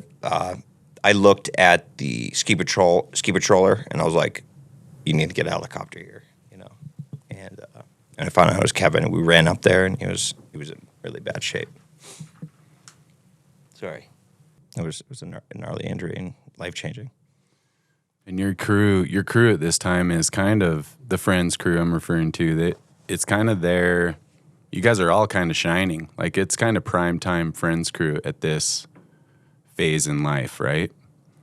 Like you guys were cranking on the business stuff really hard, cranking on the videos. So I would imagine you were all really tight. Oh yeah, I mean, yeah, we're traveling the country together, doing contest to contest, staying in the same spot. We would make it a point to all get, a lot of the dudes rode for Burton. I was Outcast, but we would always make it a point to like stay in the same spot. So we would either, rent a condo together or whatever. We would party together. We would ride together. We would film together. We were like, we were the tightest crew, family, for years, and we just had a blast. So yeah, I mean, we're a unit for sure. Also, thinking about going back to the Kevin stuff too, it's like, it's all glorified in the sense of like being a pro snowboarder. You show up to events, you're put on a pedestal, you're put on TV, you're idolized, you're, worshipped by fans in some ways. And it's like, it's a crazy reminder of like going huge, especially in a half pipe, is like real deal gladiator shit when it goes south. Yeah, I mean, like, dude, that's just snowboarding, right? It's like, dude, it just comes with injuries, man, and it's like you're lucky to get away with it, without any serious injuries, like obviously you're breaking bones, really you're not doing your job if you're not, you need to be walking that fine line of like pushing yourself to the max, but also trying to stay healthy throughout the season. And it's like, dude, you got to be pushing yourself, and that, walking that line obviously comes with consequences, getting hurt. So, yeah. Heavy. Yep. Well, going back to the 2010 season, so, we talked about Kevin get hurt, Danny got hurt. Heavy year emotionally, I'm sure. And then all the pressure building up to the Olympics. How was it when you finally showed up at the Olympics representing Team USA? Like, walk us through that Olympic experience. Yeah. Well, first I want to say, too, that, like, Kevin was probably going to make the team, and Danny was probably going to make the team. Like, there were two shoo-ins, and I probably would have been placing in behind those guys, which would have been epic to have them on the team. So rolling in, it was just crazy that they didn't make the team. They should have been there with me. It would have been epic, but that obviously happened. And rolling into Vancouver, there was like no snow, dude. The pipe was pretty janky. They were dump trucking snow in from like ice rinks and stuff. I don't even know how, where they're getting it from, but. It was a trip, man. I was really proud to be representing USA. Like, you get so swagged out when you get to the Olympics. Like, you get all this gear from whatever, Polo, Ralph Lauren, whatever. Everything's just big USA on it, and it's so cool to like be repping USA, wearing that stuff around the Olympic Village and stuff like that. Even though we didn't stay in the Olympic Village, we stayed somewhere else. But it was pretty cool, man. I heard that the pipe was just running like dog shit too. Like it was not a world-class half pipe. No, yeah, the pipe was not great, but it did get better and better. Like finals night was pretty damn good, but nothing compared to like what nowadays pipe would be. Like the locks, is unbelievable, or any X Games pipe or Dew Tour. I get so curious when people are in that high stakes, high pressure cooker situation. You're at the top of the half pipe, world stage. Every family member's watching. Oh, Scotty's going to the Olympics. Like it is like kind of for a snowboarder in their career, a lot of times like a pinnacle moment, and you only got 2 runs and you got to put it down. Like, what's going on at the top of the half pipe before you drop in? Dude, I know it. The timing of it was just worked out so perfect for me.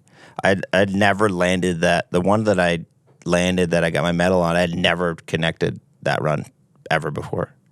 Like I'd never done like back-to-back double corks, I had done it before, but I could never like connect them, but I just did it like for that run, So the timing worked out unbelievable. I was stoked. My aunt was there, my dad was there, my grandfather was there.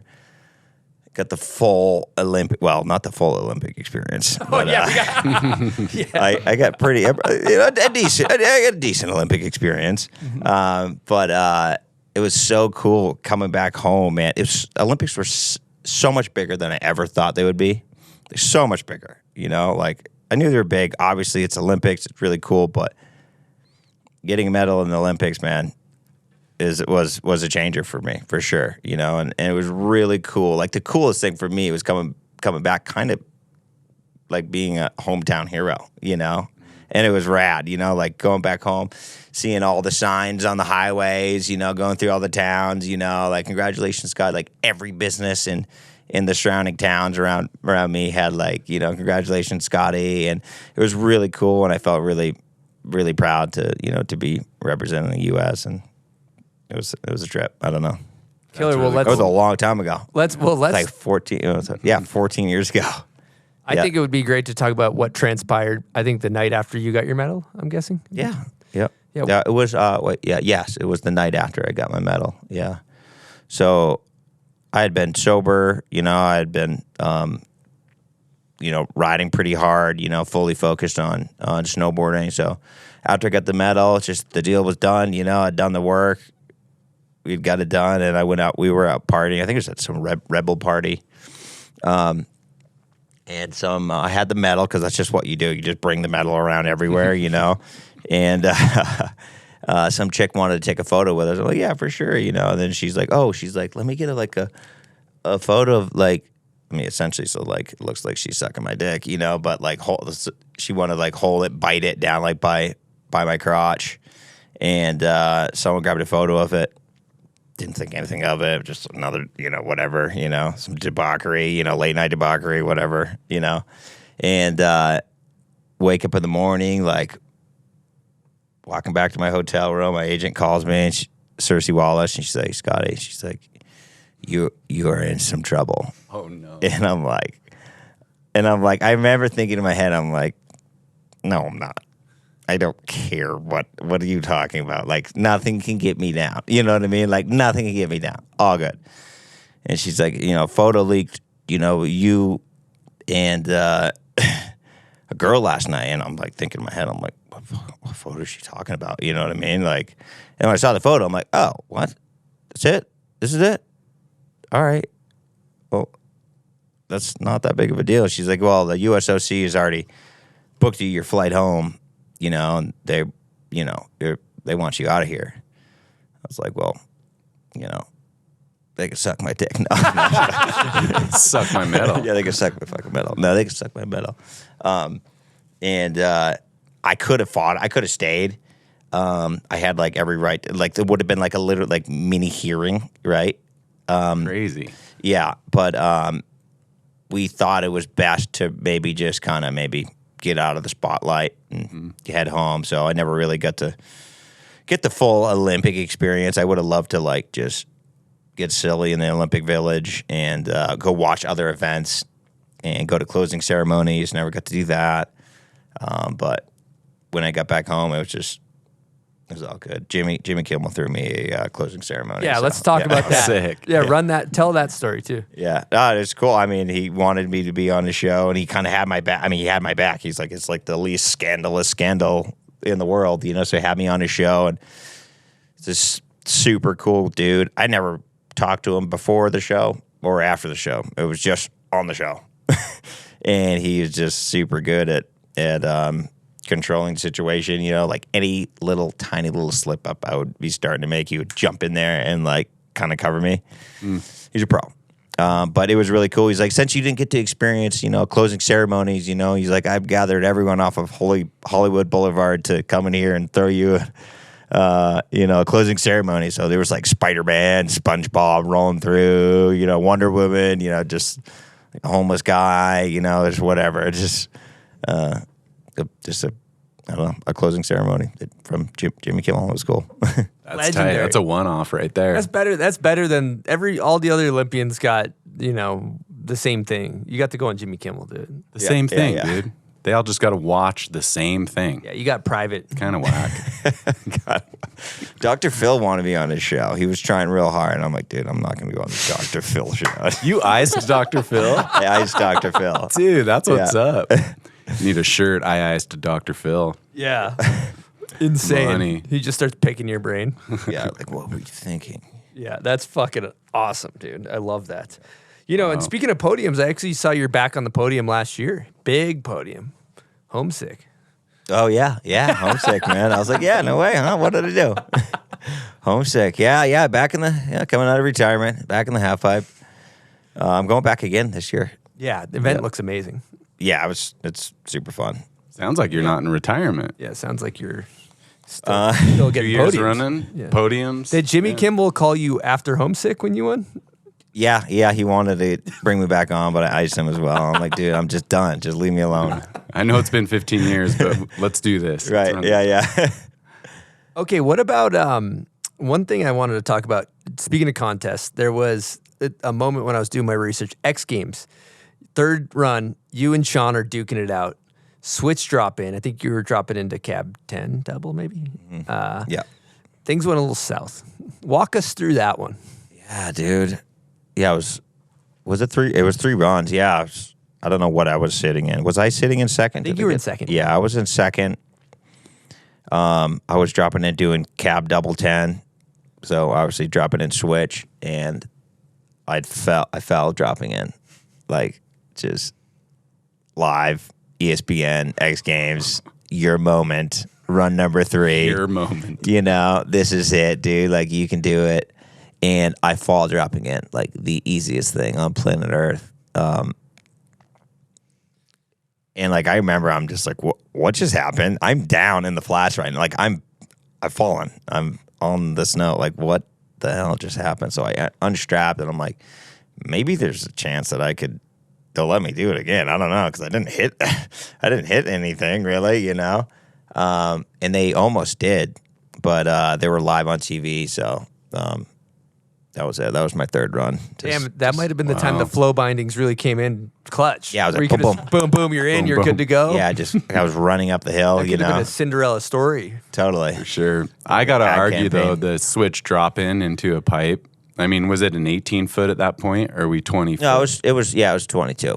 22. So Yeah. it's the full show. Like, I'll argue that a switch drop in at speed going into a cab double 10 is maybe not the easiest thing to do. No, I on the mean, pipe. it's still like, you know, like I challenge a lot of people, just drop in switch hot. Just drop you know? in hot. I'll tell you what, like doing a front one in is way easier than just riding Yep. switch. Good You point. know, I see you that. drop in front one all day, not all day, but doing a regular just switch drop in is harder. Yeah. But regardless, You fell. yeah, I fell, and I should not have, and it was a little embarrassing. What do you think I it don't- was? What was the culprit? if Oh you no, could put I it just got too somewhere? amped, dude. I went too toe heavy, and I just ollied like, I'm like, dude, I'm gonna go big on this, you know, and just over amped and just went way too toe heavy and just washed out. Makes sense. To me, it's a if I'm going Dr. Phil analysis on this, it's Yeah. like it's a cart before the horse situation. You're thinking about the cab 10 and going Richter, and you're not thinking about the switch toe side. Yep, You know, yep, you nailed it. and who knows? You might have said that on the show if you had ever went on. Yeah, I know. Well, who knows? Maybe I would have just absolutely sent it into the crowd. You know what I mean? And point. get impaled by a stake. Yeah. Could have You know? been the saving grace. Yeah. You never know. Yeah, that's true. I Good feel perspective. Like your cab at the time, the cab 10 double you're doing was a true double. A lot of them were kind of double dips, and it's like you did the cab 7 and then you like fully like just dumped it on the last one. Like that's Yep. you're Like a coming roll, around. like Yeah, a- you rolled it over. Yeah. Yeah. I appreciate the dump. Yeah, it seems like at that time you were maybe the only, like one of the few people doing it like that. Yep. Yeah, I was always a tough one for me. I don't know, I can't do doubles without going big, really. Just really what it comes down to. You know, I have to do it. If I'm going to do a cab double, it has to be big. It has to be like 10 feet out, or else I'm just not going to get it around, as hard as I can try, you know? So there's always kind of like, it was just really not a fun trick for me to do because it was kind of scary. You know what I mean? Like, didn't really enjoy it, you know? So didn't really practice it that much and never really got that good at it, you know? So there I am. You know? You didn't have an opinion. You didn't have an opinion on whether you were about flipping it more than kind of corking it, like to Chris's point? Or did you? Were you opinionated on that? And were pipe riders opinionated like, No, I was just doing it the way you just did it. I just did it. You know what I mean? And that's just the way it went, you know? Just I like it too. You cab 7, and I just like, you know, you get into a certain point, you know what you can do to get it around, you know what I mean? Like, you know, and then I'm like, I know if I just dump it right here, then, you know, it'll come around. I think I just maybe did that for the first time, and I was like, that's how I'm going to do them, you know? But yeah. I like that when you're, you know, you see me, I got horrible fundamentals. So, you know, like let's say I'm going to do a cab 9. It's like, I got one speed. However I snap this thing, I'm not speeding it up. I'm not slowing it down. Better be the right amount of airtime. You know what I mean? Yeah. Either we're going cab 10 double to my face or, you know, cab 630 toe edge catch, or it's going perfect. But once we snap that son of a bitch, I got one speed, you know? It kind of sounds like your cab 10. Yeah. Yeah, exactly. You know, need to go big. There's no gas pedal on this, Larry. Yeah. All right, we're going to get into a fun section of the show. Silk D, you know what this section is? I think that we might be doing Name That Video part. What do you think, John? I'm going to concur.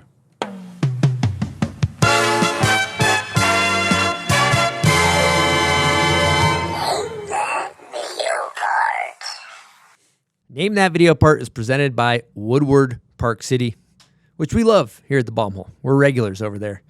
Just had an event earlier this winter up there called the Dust Bomb, and it was a blast. Now, one thing we love here at the Bomb Hole is affordability in snowboarding.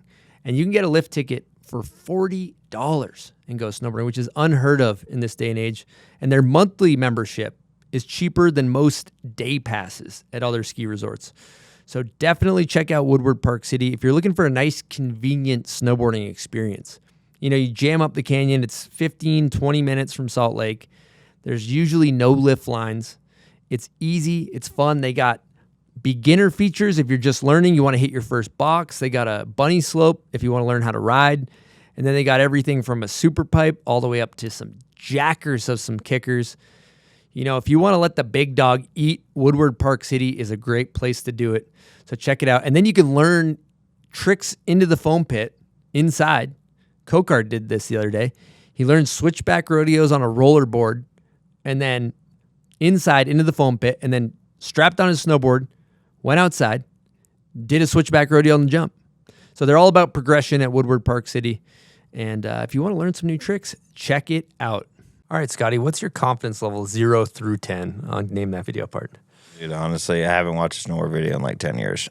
So pretty like, I don't know, 2 out of a 10. 2? Okay. The ones that are 10 years old, though, haven't changed. They're still the same. Yep. All right, let's I don't know. We'll say not good. I don't feel confident.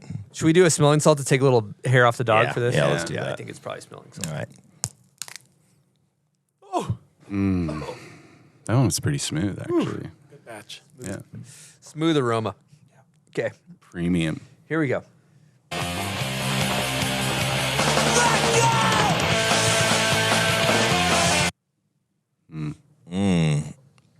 I want to say like Sketchy D or Danny Cass.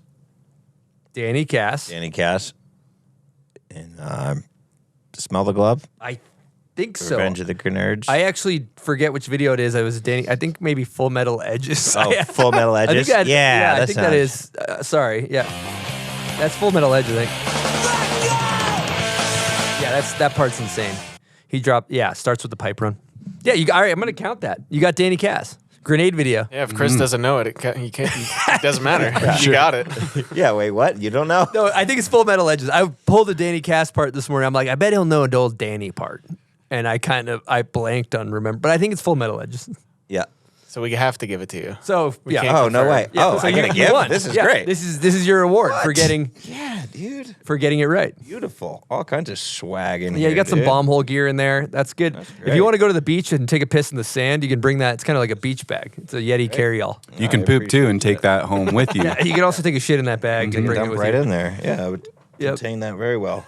Oh, you got. Actually, that's good. You got a kid. Your kid's not a baby. How old is your kid? He's 3. He's 3. So do you put some diapers in there? No, he's off the diapers. He's off the. I Yeah. don't know much about kids. I don't Yeah. know what age they Yeah. stop doing. He'll the poop in diapers. that perfect. Yeah, I mean, he'll poop on command. No, yeah, he wants privacy. And he takes his dumps, so, You could do a smart male boy. adult diapers for yourself in there. Yeah. if you need that. So Yeah. that's an I option. appreciate that. Thank you, guys. Very, very kind and very generous. right. Although I did earn it. You did. You did earn that. Kind of. Kind of. No, 100%. And then we're gonna go part 2. This one is not for you, Scotty. This is for the listeners. If you know the video part, comment on the photo of Scotty on the Bombhole's Instagram for a chance to win a prize pack. Probably just a few stickers. Don't get excited. It's not like Scotty's bag. It's honestly, it's a pretty anticlimactic package that you guys are gonna get. You could still take a poop on it, though. Yes. Yeah, you could take a dump in the package. The envelope is The envelope. useful. Yes. Okay, here we go.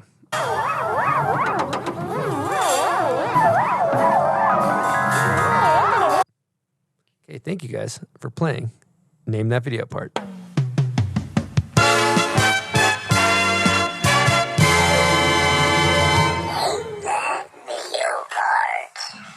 All right, let's talk about Blackstrap. Now, I've been testing some of their products lately. They sent some stuff to the bomb hole.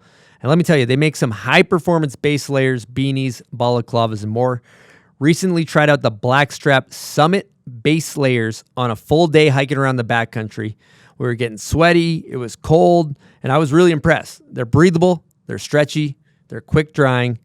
Good base layers are key for staying warm and comfortable in the mountains, and they are worth investing in. I wear base layers every time I go ride, so great base layers are absolutely crucial, and Blackstrap makes some really high quality ones, so check them out. Also, I was impressed with their balaclavas.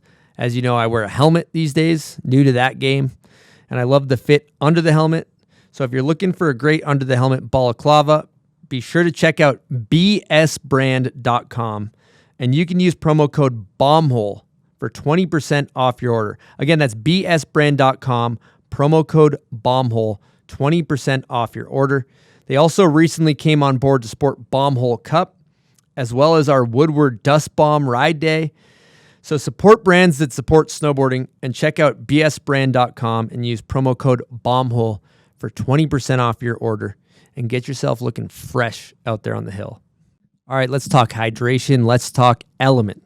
Now, please give a warm welcome to the new Element Chocolate Medley, a tasty trio of flavors including chocolate mint, chocolate chai, and chocolate raspberry, designed to be enjoyed hot or swirled into your favorite recipes. Now, winter hydration matters too. We become less thirsty in both cold weather and high elevations, but that doesn't mean we're hydrated. Optimal hydration requires the right fluid to electrolyte balance to keep us feeling and performing our best. Go to drinkelement.com. That's drinklmnt.com/bombhole for a free gift with purchase. All right, Silk, do you want to maybe hit a Patreon question?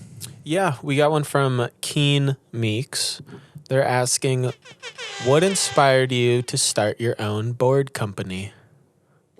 Oh, good question, Keen. I think it's like a shared passion, or maybe not not a shared passion, but maybe a shared goal, or maybe a dream of a lot of professional snowboarders to own their own company.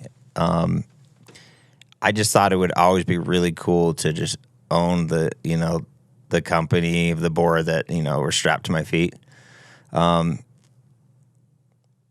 Yeah, it's kind of as simple as that. I don't know. I just thought it would be really cool, and I know it would be hard and challenging, and I kind of wanted to challenge myself, and the stars aligned for it, and I set off and did it. Now, I know you're doing direct to consumer, but I heard, recently we were talking, what brings you to Utah? Yeah, I'm out here for an expo. I'm trying to get Lago Boards into retail, into shops. So any shop owners out there, where's the cameras at? Yeah, right there, right you there. Guys, if you guys want some Lago Boards up in your shop, hit me up. So make super good quality boards. I keep it very simple, right? I only have like a few models. I've been in business for 8 years now, and I've always done direct to consumer because it's been the simplest way, right? It's just me and my wife. And then once my child becomes of age, it's another year or two. He's 3 right now. You know, I'll put him to work for sure. Yep. Packing boards and whatnot. You know, testing. You know, but yeah. So direct to consumer is just always the easiest for me, and especially when I was still competing when I first started. So I started off doing that, and I've just kind of stuck with it. But I'm ready to. And it's weird because it's like I've kind of almost done it backwards, right? I've experimented a little bit with shops in the past, but it's been such a whole different beast. You know, retail is just. I just really didn't have the time or the resources to get into shops. And if I'm going to do something, I want to do it right. Now I'm prepped and I'm ready, and I'm taking that on right now. So, sick. Do you have a team? I see Casey's on the boards. Yep. Who else is riding? Dude, it's Casey Willax and Zach Normandin. That's it, dude. Gangsters. Yep. Yeah, so it's just those two, and but we're continuing to grow. So we'll see what the rest of this year holds. Yeah, that board that I just saw behind you, I just popped a little hit it with that thing's softer than I expected. I would put you in the category of like stiff, high performance, like attack board, but that thing looks like you could do a nose press on it. Well, this thing's pretty broken too. Yeah. I've got a full year ripping on this thing, but yeah, dude, this is the double barrel right here. So this is last year's model or this year's model. But yeah, we have them in the 52, 55, 59. We have a 156 wide and a 160 wide. And I've just been riding, so I've always rode a 59. Then I started riding a 160 wide. I like the wides just because I have a little bit bigger foot and you can just kind of lay down carbs a little bit more. And then I feel like sometimes a little bit more solid on the takeoff kind of slows you down a little bit for some of the jumps. And I switched to a 56 wide last year, which is like the smallest, and it handles in powder. Like, was great, and I was totally surprised. So I just sized down, but made it wider, and it's been working. Sick. I love that. Yeah, Jones, you're in the board business too. You probably. Yeah, I mean, a lot of that's the same is my preference, my personal preference. Like I'm pretty small. I run my board is pretty small rather. Like 59's as big as I'll go in powder, but I've been on my 55, and it's a borderline mid-wide, and I mean, deep days at Brighton and things floating and that's all that matters. Speed. Yeah, as long as you're floating, your back leg's not burning. Yeah. Like, you know, you don't want, like, especially if you're like in the trees or in like some tight stuff, like you don't want like a giant stick to like, you know, like, I gotta turn muscle it, you know. Like wiggling. I used to ride a Titanic 60. I mean, used to ride a 64. Dang. You know, like that was my pow board, you know. I mean, I could still go ride a 64, but I don't know.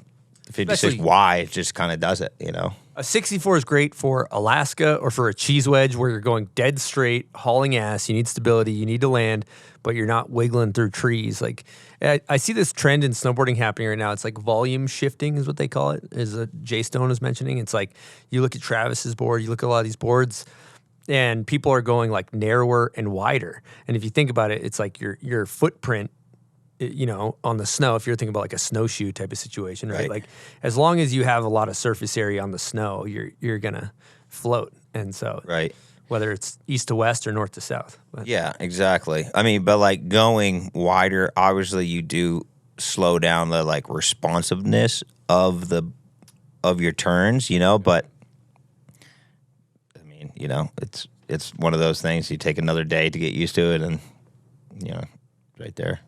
I like it. All right, we're going to get into a big topic. Now you've transitioned into an outdoorsman kind of hunting role, and we have a guest question from none other than Eric Jackson. Greetings, Bombhole listeners. E-Jack here. Hey, Scott. Got a couple questions for you, bud.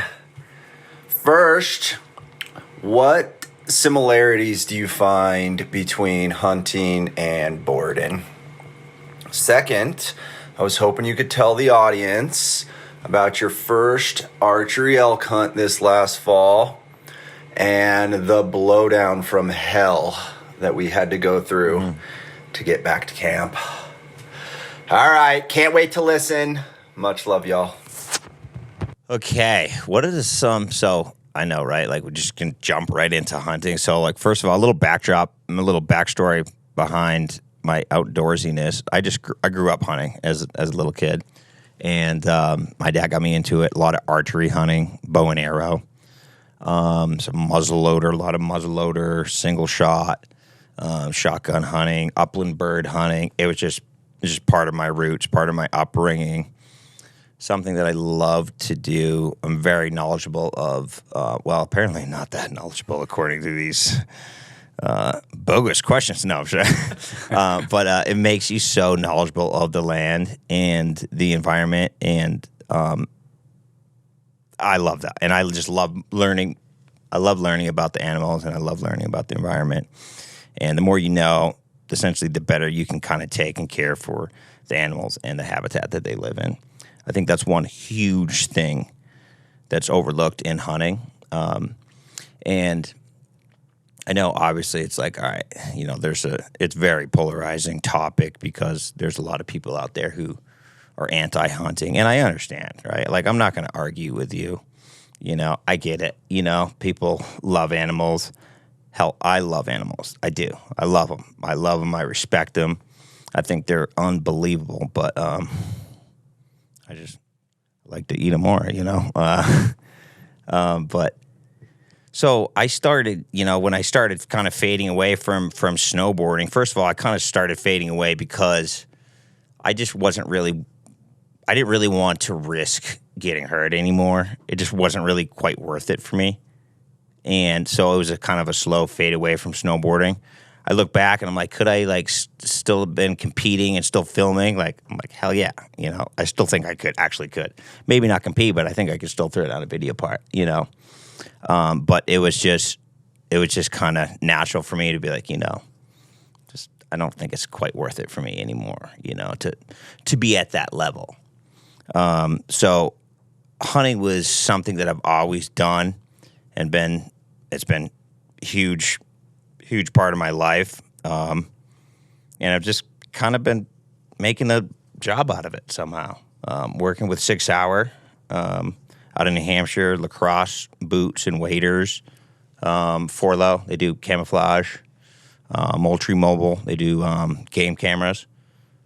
Yeah, that's kind of my little thing now. It's cool. Yeah, it's amazing looking at your snowboard behind you. It doesn't have doesn't have snowboard stickers. It's got hunting brand stickers. I know, it's so sick. I love it. So EJack started getting into hunting, right? And it's like any person that I hear getting into hunting from the snowboard world, I'm like, you know, all about it. So me and EJack planned a trip to Colorado this year, over the counter, which means like anyone can go and buy a tag for elk. Usually, I think Colorado might be the only state you can do that.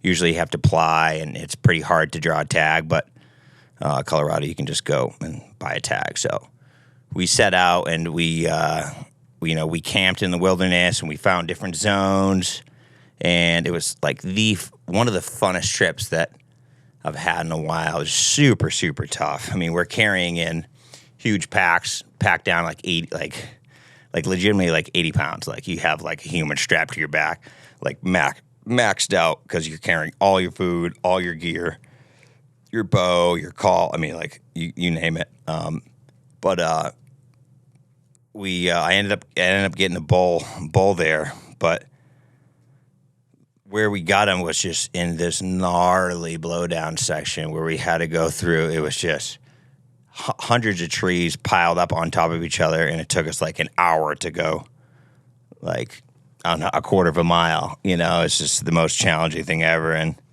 I don't know. Yeah, I guess that's what Ejax was talking about. But definitely one of the things you don't forget is just the hell that you go through together. It was cool though. How long's that trip? I think we did. Well, Ejax spent a whole month out there. He was like, all right, because when we first started the trip, he's like, all right, I'm going to give you like the first shot. If we have like one shot at that bull, he's like, I want you to take because you've never killed an elk before. And he's like, I know I'm going to be out here for like a month. And he's like, I'll probably get it done. I'm like, all right, I'm not going to fight you on that. Like, oh, hell yeah, I appreciate that. Thanks.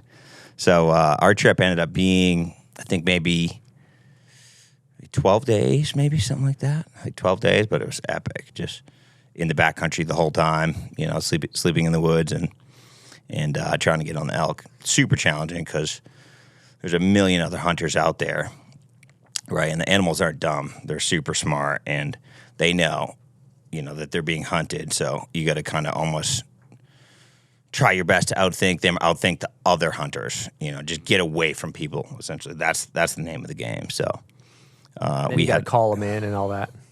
Yeah, it's kind of hard on public land. It's so pressured that they've heard, like, they just know. They're like, no, that's another hunter, you know? So, like, it's kind of like spot and stock almost, you know? So that bull that I killed, he ended up bugling a little bit, but we really didn't call to him too much. You know, we kind of just snuck right into his zone. Now, I've been told my friend Alex, I think, killed an elk this year, and I heard it when you draw back, like when you draw back and you actually, because, you know, you talk about a 12-day trip. How many times did you even have a shot? Well, that was it. That was just a one shot. So when you're, I'd love to hear. Yeah, about so this is with a bow and arrow too. You know, so just to like, you know, clarify. So I'm pulling like, you know, 70 pounds back. Then once you hit a certain point, it becomes a little bit easier, but it's still kind of hard to hold. You know, and it's always insanely nerve wracking because the goal of it is, I mean, to be quite frank, is to kill the bull, right? Is to kill the animal, but you want to do it as quickly and cleanly as possible, right? Because you want to put him down with like zero feeling, right?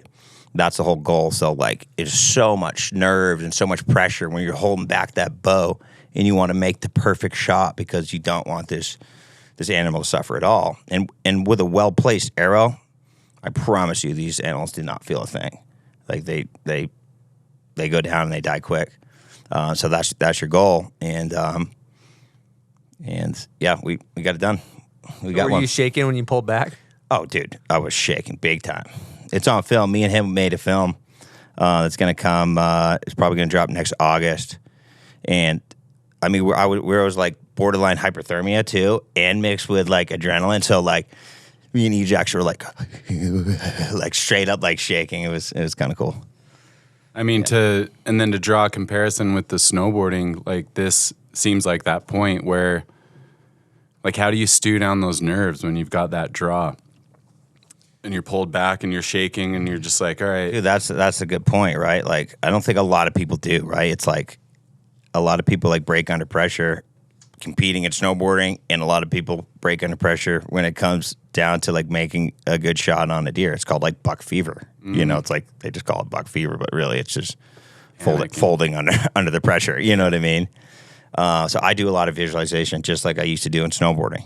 You know, like visualize every aspect. So I think there's similarities in that to answer Ejax's question. I don't know. Like, I mean, I think there's also similarities in the mountains, like hunting in the mountains and being in the wilderness. There's peace to that.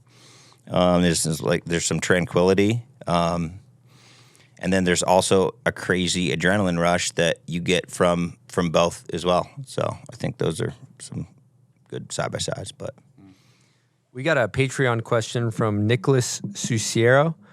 And he says, what gives you a bigger high in life? Getting an 8, 10-plus point buck, or landing a new trick you've never tried before? And which one makes you want to come back for more? It's a good question. Honestly, they're pretty comparable. But probably doing a trick for the first time overrides that. There's something special about that. where if you've been trying it for a long time and you battled for it and you finally get it and you get it the way you want to do it. You just get that surge of adrenaline. Or if you landed the run that you wanted to land in the contest, same feeling. There's definitely like a feeling that can't be topped. So I would have to go with that. All right, I got another hard-hitting question. This is the real meat and potatoes right here. Who's a better hunter, you or E-Jack? Awkward. Well, dude, I mean, it's been my life since I've been a little kid. I've got a lot more experience than E-Jack, so I got to go with myself. You got him covered. But you know what, though? E-Jack's is unbelievable. He is learning super quick, and he's already like a very experienced hunter. He's a great shot. He's insanely motivated. Like, literally, like, give it another year, and he's going to be one of the best. Like, he's awesome. Yeah, you guys, it's crazy too. You guys' videos, like you look at the videos that E-Jack puts out and like huge numbers, like views and stuff. And it's like a combination of like snowboarding and hunting or fishing or whatever. And it does seem like there's a big crossover between snowboarders being in the mountains and maybe hunters being outside. Do you see that crossover in what you do? I think so. I mean, I don't know. It's kind of hard for me to, see that. I feel like I've filtered out all the haters on my Instagram and Facebook. It's like when I first like started posting on hunting, it's like, dude, I would get death threats. So many haters. So, and I think I've probably filtered out all the people who just hate hunting. So I don't really see it too much anymore, but I don't know. Do you think there's a big crossover? Actually, I mean, I just think about the views on those videos. I'm like, there's got to be, or maybe, do you feel like, what do you think is a bigger population of like fans, like the outdoor hunting space or the snowboarding space? For me, yeah, snowboarding still, yeah. But just in general, do you think it's a bigger audience in outdoors? I don't know, man. It's probably pretty damn close on both. Dude, so I would love. I mean, if we look up like license sales, hunting license sales, yeah, and all across the states or like whatever, just like Michigan, pretty damn impressive. It was like 500,000 bow hunters, you know what I mean, in Michigan. You're just like, what? Really? It's unbelievable. Some ridiculous hunting like kind that. of mops it up. Yeah, 100%. It's interesting. That's interesting about the hate thing. It's the hunting situation. It. Yeah, like I understand it. And listen, it is what it is. I'm sure I'm going to offend a lot of people out there. But I haven't bought meat in friggin' 15 years. Yeah. Like legitimately. I have 2 big stand-up freezers. I kill all the meat that I eat. Yeah. It's just that. Yeah, do I enjoy it? Do I love to hunt? Yes, absolutely. But I eat what I kill, and yeah, that's a good point. Is what it is, I know that I think another misconception that's important to talk about too with hunting is that, when you pay to go hunt, you get your duck tag or your stamp or your deer tag or your stamp or whatever it is, right? And then, well, yeah, you get your waterfowl. Well, I mean, there's a lot of hoops to go, so that waterfowl stamp that you're talking about goes directly to conservation. Yes. So it is it's the federal duck stamp. Yeah. Right. So like, there's a different duck on it every year. So that's, was it $25 or something like that? So that $25, if you want to go hunt ducks, you have to buy that duck stamp. It's a physical stamp you can buy at post office. That goes right to conservation, directly, conserving I think like the coastal habitats and marsh habitats of the ducks and stuff like that. So 100%, and that number is in the billions too. Like the revenue that's been like collected over the years to protect these animals is in the billions. Like I Googled it because I figured we'd be talking about hunting, and it was something like $11 billion is raised from hunters to protect and conserve, protects the animals, protects the lands. And I think like one thing people don't think about is like that money's also like preventing people from building on those lands. So it's not like, oh, we're going to put a strip mall here or we're going to put a bunch of homes and, protecting those habitats is important. Oh, dude, it's the biggest thing. I've actually been doing a lot of work with this land trust locally, Southeast Land Trust. They're out in New Hampshire, and I've raised some money for them because I see what they're doing and I believe in what they're doing. They're saving forest land, old farmland, marshland, swampland from being developed on, and it's just like, I don't know. I believe in it so much, and I want there to be great habitat for all the wildlife, and I want there to be land to hunt on and to roam about, and for the animals to be on. And a lot of people are just not that they have a problem with it, but they just are just naive to it. They just don't know. These animals need space. And we're just encroaching so much on them that it's crazy. But yeah, hunters they do a lot for conservation. And the funny thing is, it seems pretty backwards because we kill them, but we love the animals and we protect them more than anyone out there. 100%. Yeah, it doesn't seem backwards. Yeah, I always think. Do you ever think about this too? It's like you think about. I used to hunt ducks pretty regularly. Haven't been doing it as much as I used to. But like, there's something when you wake up at 4 o'clock in the morning, and you're like trudging through like a swamp, which would be like an actual miserable experience. If you're like, I'm gonna wake up, you're going through at 4 it's freezing. I'm gonna walk through a swamp. And like, there's no part of it that would be like inviting as a thing to go do, but you're like excited. And part of me wonders if it's like instinctually in us as just human beings, the same way like, how dogs are. Like we have, although we're in this weird society that's been crazy developed, I do think we have some type of like instincts that aren't really like fostered. I don't know if you ever think about that stuff. Yeah, we got some primal instincts, that's for sure. I mean, like you love it, Yeah, I think that shit's just kind of ingrained in us, Yeah. I think for some people more than others, too, Yeah. Yeah. It's interesting. And it's the same, like people love gardening. It's kind of simple. It's, some people get all hyped on their vegetables. People like hunting. And I think those types of things, if you think about hunter-gatherer shit, I mean, I'm not a philosopher at all. This is just... dude, let's hear it. But no, like, I know where you're going, and I like, back it. Why are those things so, like, rewarding? I think they're just innately in us deeply. They are. Yeah, they are. So, interesting stuff to talk about. Yeah. So, you got... The crazy thing is, too, it's like, dude, vegetables are alive. Yeah. Like, I mean... Good point. Not to get like super deep, but like it is the truth. They are alive. They are living. They are breathing.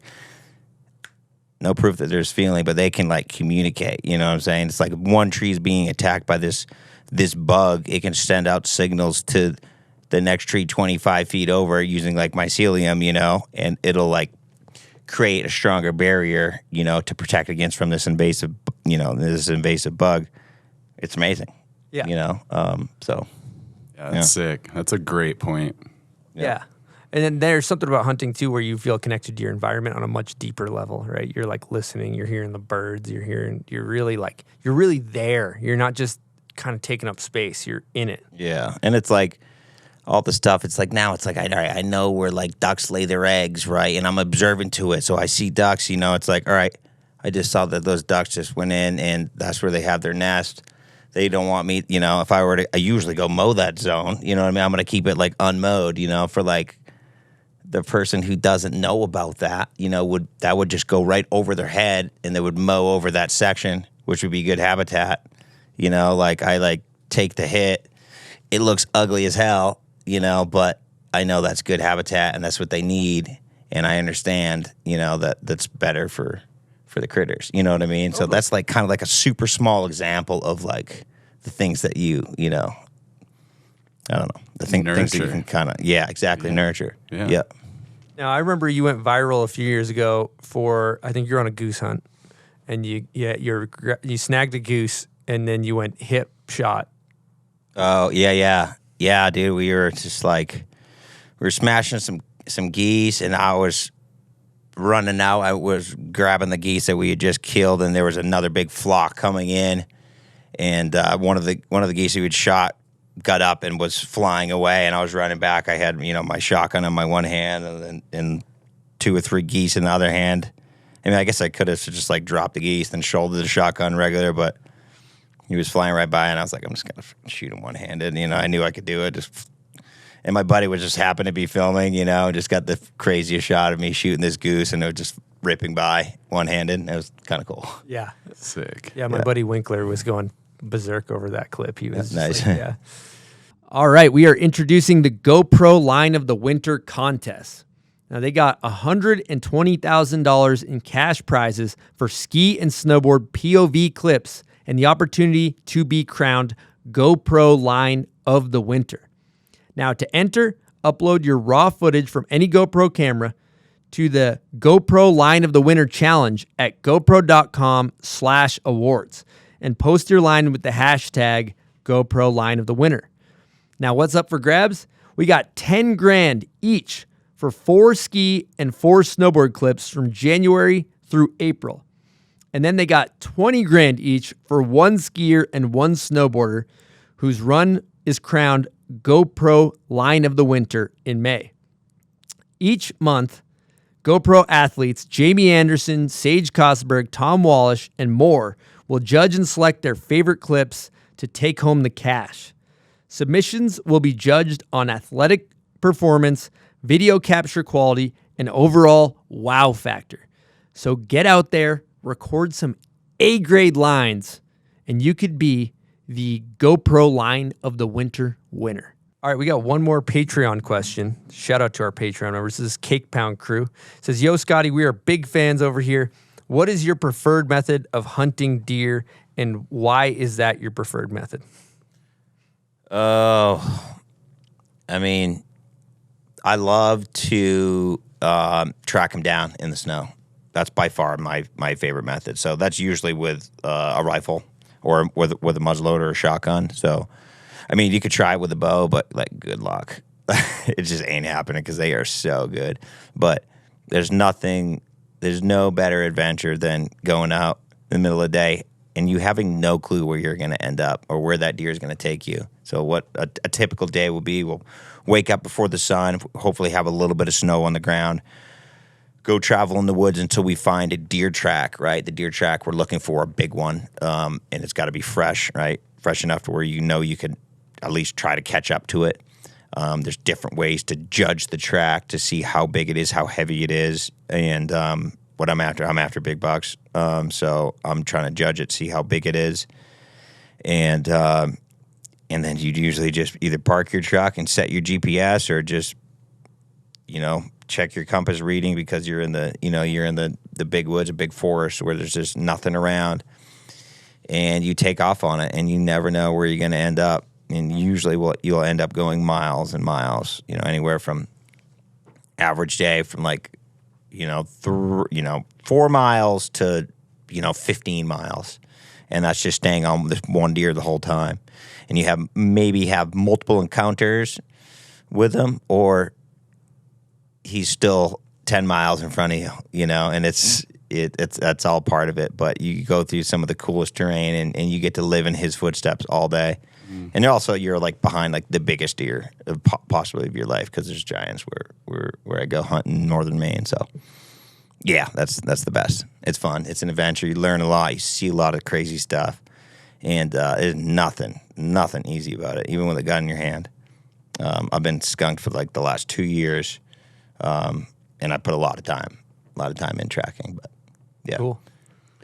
It's just cool. It's just in their footsteps, I think, is so sick. It's the That's truth. such a good, yeah, and there's so little clues that you can pick up that as you get to become a better tracker, that you just understand, and you understand why this deer did this, or what this deer's starting to look like, or how fresh this track is for this certain reason. And I just like it because it's kind of old school, right? It's kind of like Native American. It's like tracking, and it's I don't know. I like that. I think it's cool. And there's got to be some. I mean, I don't know. I've never done any deer hunting, but their shit, right? That's got to be a big indicator whether it's fresh or it's been sitting there for a while. Totally. Yeah. Yep. Yeah, especially if it's super cold, right? If it's super cold and it's not frozen, then you're pretty close to it. Yeah, I like that. Well, we skipped over. I forgot to get into a guest question from Mason Aguirre. Let's hit this one. Scotty Lago, Mason Aguirre here. Happy bomb hole. Can't wait to see this episode. There's lots of very good things I could say about you. very little bad things I could say about you. I will say that my favorite video part of yours is from a little movie called The Boned Age by Grenade Gloves, in which you displayed not only boning on camera of your snowboard, but also insanely good acting skills, which I wish I could see on a daily basis. That being said, my question is, what impact did getting kicked out of the Olympics have on your acting role in the Boned Age? Two true displays of badassness that must be discussed. I hope this question finds you well, and I love you, brother. Later. Fuck, Mace. That's a pretty abstract question there. I don't know, man. In relation to the Boned Age. Yeah, I don't even know, dude. Well, I guess if you like calcify the quantum physics of the acting and parlay that to the quantified data that we're getting in around the Olympic kicking out stadium, I think that the Boned of the Age is roughly in calculations with the acting career of. Yeah. That checks out. Yeah. Sounds like That you checks finished out. high school. Yeah, that does sound like a high school graduate calculation there. Yeah. Absolutely. I like it. Good stuff. I think the answer is really very abstract question, Mason. So that's it. I don't know how to answer that one. I don't know. Thanks for calling in, Mason. Okay. Then let's go to one other thing I have a note about before we do hot takes, which is very fun, is that there's some story about New Zealand where you flew down there, got in a bar fight, flew home, flew back. Can you walk us through that one? Yeah. It was, I know, another fight one. But they're good stories. I would love to hear a good fight story, you know what I mean? So we were out in Wanaka, New Zealand, and we were in the bar at Shooters. I think it was called Shooters right there on like the main, right by the lake. And I was leaving the bar, and Jack was coming with me. Jack Matrani was coming with me, and there was like these dudes out front. There was 2 or 3 guys just talking shit, right? Just they were trying to start something with me and Jack, and I didn't think anything of it. I'm like, dude, I'm just gonna keep going. Like, I don't want to mess with these guys, you know. I have no intention of, giving it back to them. So I kept walking, and I'm like 60 yards away, and Jack's still back there talking shit. I'm like, oh, dude. I'm like, Jack, come on, let's go, dude, come on. Jack's still back there chirping it up with him. I'm like, oh, my God, dude. All right, so I roll back, and I'm trying to pull Jack back, right? In the meantime, these guys are just chirping super hard. And, I've had a little bit to drink, and obviously leaving the bar. And one of these guys said something super rude. I forget what it was. Just pissed me off. And stupid. I spit on him. Right then and there, I'm like, oops. It's no turning back from that, and that was it, So we started fighting, and me and Jack were holding their own, and I remember like really doing some more wrestling than there was punching, Then it's just more and more New Zealanders started coming out of the bar and kind of backing up their buddies. So it's just like, all right, we're pretty well outnumbered right now. I think Zimmerman was there. Tim Zimmerman was there, and I think he like maybe broke us up at one point, So anyways, these dudes were fired up. I felt like there was like 10 of us against me and Jack. And we're all right, we made it out all right. And I'm backing up with my hands up, right? Like just like I'm backing up actually down the street, like with my hands up, like walking, just trying to get out of the situation, Apparently Jack wasn't, because all of a sudden I just heard this boom. And I looked to my left, and Jack is sitting Indian style, knocked out, like blood pouring out of his nose. And I'm like, oh my God. And I look up, and I just saw the guy who did it. And I just do like a crow hop right into this dude. I just absolutely smoke him in the face. And I think I broke my knuckle on either his face or whatever, or the wrestling that ensued after. So I ended up breaking my knuckle here. You can see it's like the I got a big knuckle here. Ended up like chipping the bone and pulling the tendon off. So I had to go back to the States, get surgery. The dude made it bomb-proof, like put all kinds of pins and screws in it and stuff like that, and then threw a cast on. And then we were on a team shoot, I think. Maybe Billabong catalog shoot, I think. And then flew back to New Zealand, which is like, dude, that's like a 2-day adventure. Like, it's gnarly. Yeah. It's expensive, and like it's like a 2-day like travel, you know? So I'm just like, oh my God, this is ridiculous. Came back, and then on one of the shoots, we were doing some heliboarding, and I ended up getting a cover on that, like right when I came back on one of the rocks that I hit. I think you can see the cast, or maybe it had a sock over the cast or something like that. So kind of a funny story, but yeah, that's dope. Nice. Mm-hmm. Yeah, it's a lot of travel time for a haymaker. Yeah. Worth it though for the cover. Yeah, I'll do it all. Yeah, all again. All right, we're gonna get into hot takes. This is basically kind of semi-rapid fire, right? So we run through a bunch of different questions. We do it at the end of every episode. We always start off with the GOAT of snowboarding, both male and female. Who's your GOAT? I think I got to go with Terry Hawkinson. For women, I think I got to go with Jamie Anderson.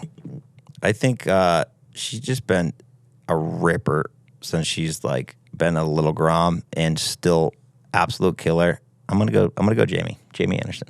Love it. Solid. Okay, is snowboarding an art or a sport? I think it's both. I think it's both. Yeah, definitely both. Who, in your opinion, is one of the most underrated riders? Zach Normanton, 100%. Yeah, he's pretty underrated. Yep, the most underrated snowboarder out there, Zach Normanton.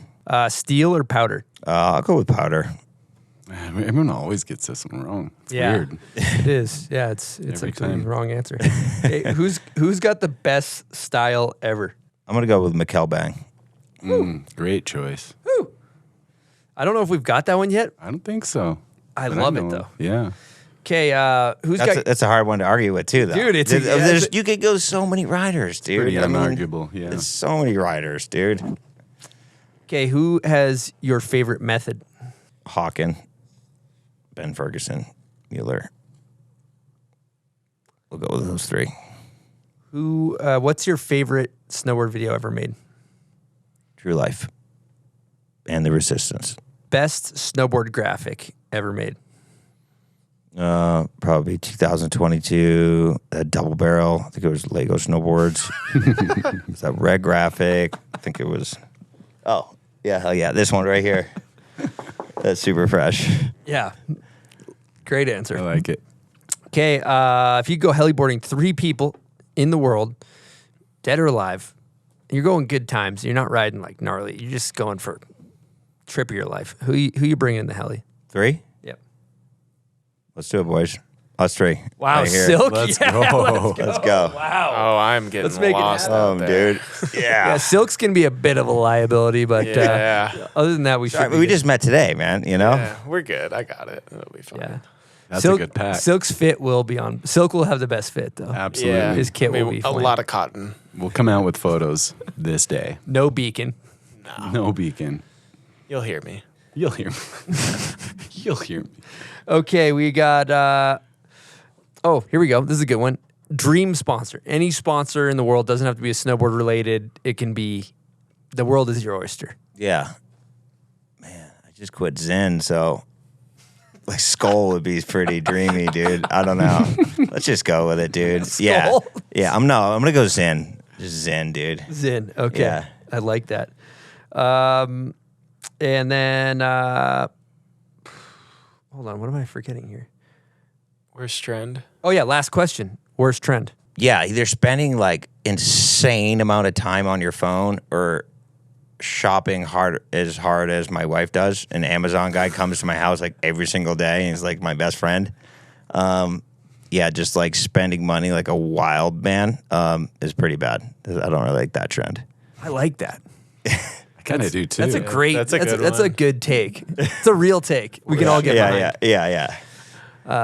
This is an interesting one because you mentioned dream sponsor Skull, and now I know you're off the chewing tobacco, and respect for that because it's fucking horrible for you and we don't condone it. But during your competitive days, I know you were always one to be on the skull. Were you like throwing in a big wad of, long cut before dropping in for a final or anything? Did you ever do that? Great question. Yeah. Yeah, for sure. Yeah, before and after, and yeah, probably during.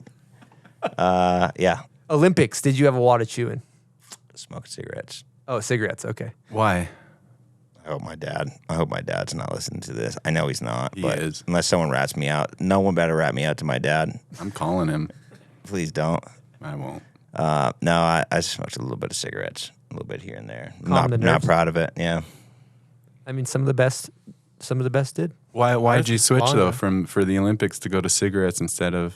I was just dabbling It was a just little the bit. mode. Just a little bit of dip, a little bit of cigarettes. That's fair enough. Yeah, just the nicotine. So harder to find you without a dip than with a dip is what I'm understanding in any pipe scenario.